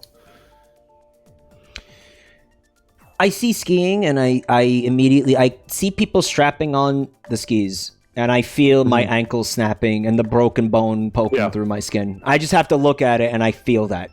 You know, like it's one of those very obviously suicidal activities in my mind, where like you hear so many accidents of people, stories of people being in skiing accidents, and I say to myself, I'm not interested. I feel like that's inviting disaster. Like you don't want to feel your clavicle break. You're strapping yourself to to pieces of wood, flat pieces of wood.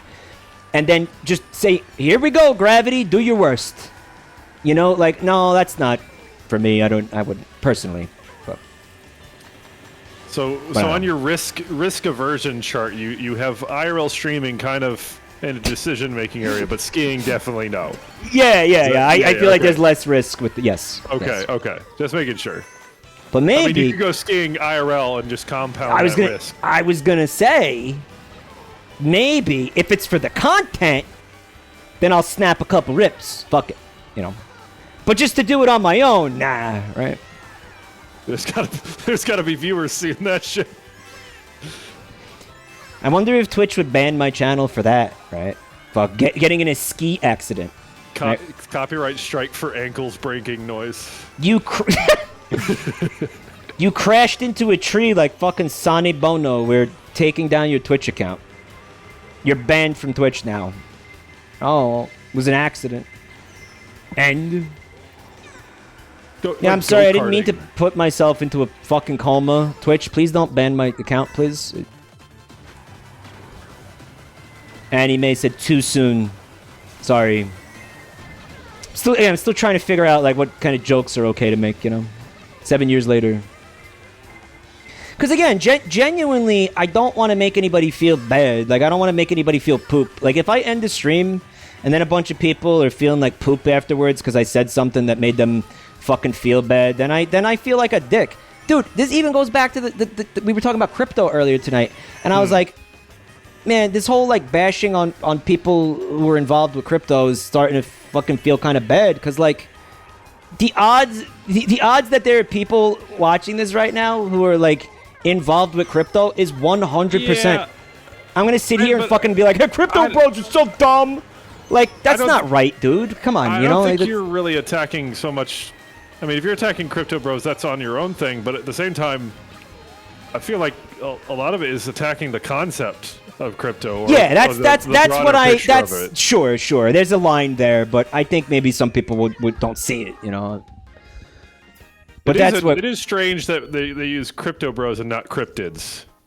Right, it was right there. It was right there, wasn't it? It was right there. Dogging on crypto has probably saved people from going homeless. Yeah, that's why I think there's a certain degree of like caution about it. I think that I'm comfortable expressing, but I'm getting to a point where it's like, do I really want to just fucking shit on these people all day? I don't. It feels does become repetitious. Yes, it does. Yes. But that's where I'm kind of at on that personally. But and I just I guess irrelevant to anything. But you would never promote gambling on your stream. I mean, like how stock on your stream, right? Right, and like how different is that, really? You know, I mean, I wouldn't. If there was anything that was going to endanger in any way, like, like the livelihood or the physical health of my viewers, I would want to avoid that. Yeah.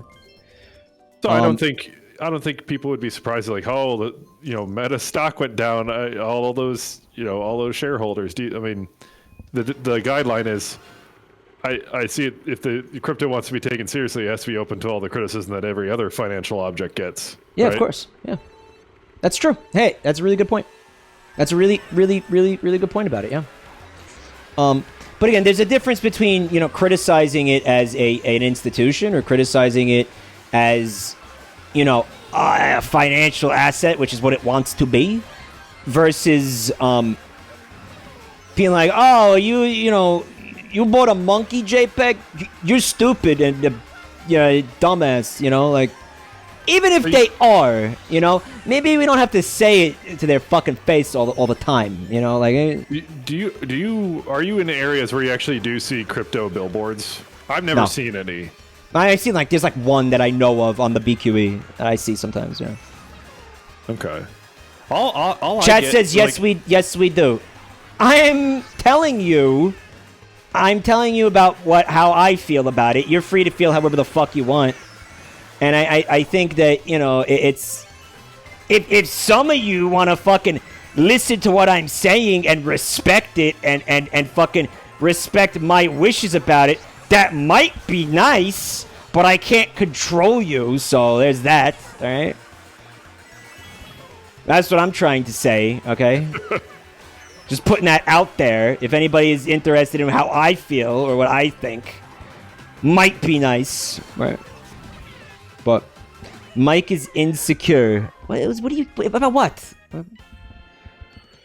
It's operational insecurity. I can't control anybody, and I don't want to. I'm just sharing my perspective on something, okay? But I think, fellas, we maybe got like one more race that we could do, and then we got to wrap it up and kick it over to Binyat. What do you say? One more race? Yeah, let's do one more.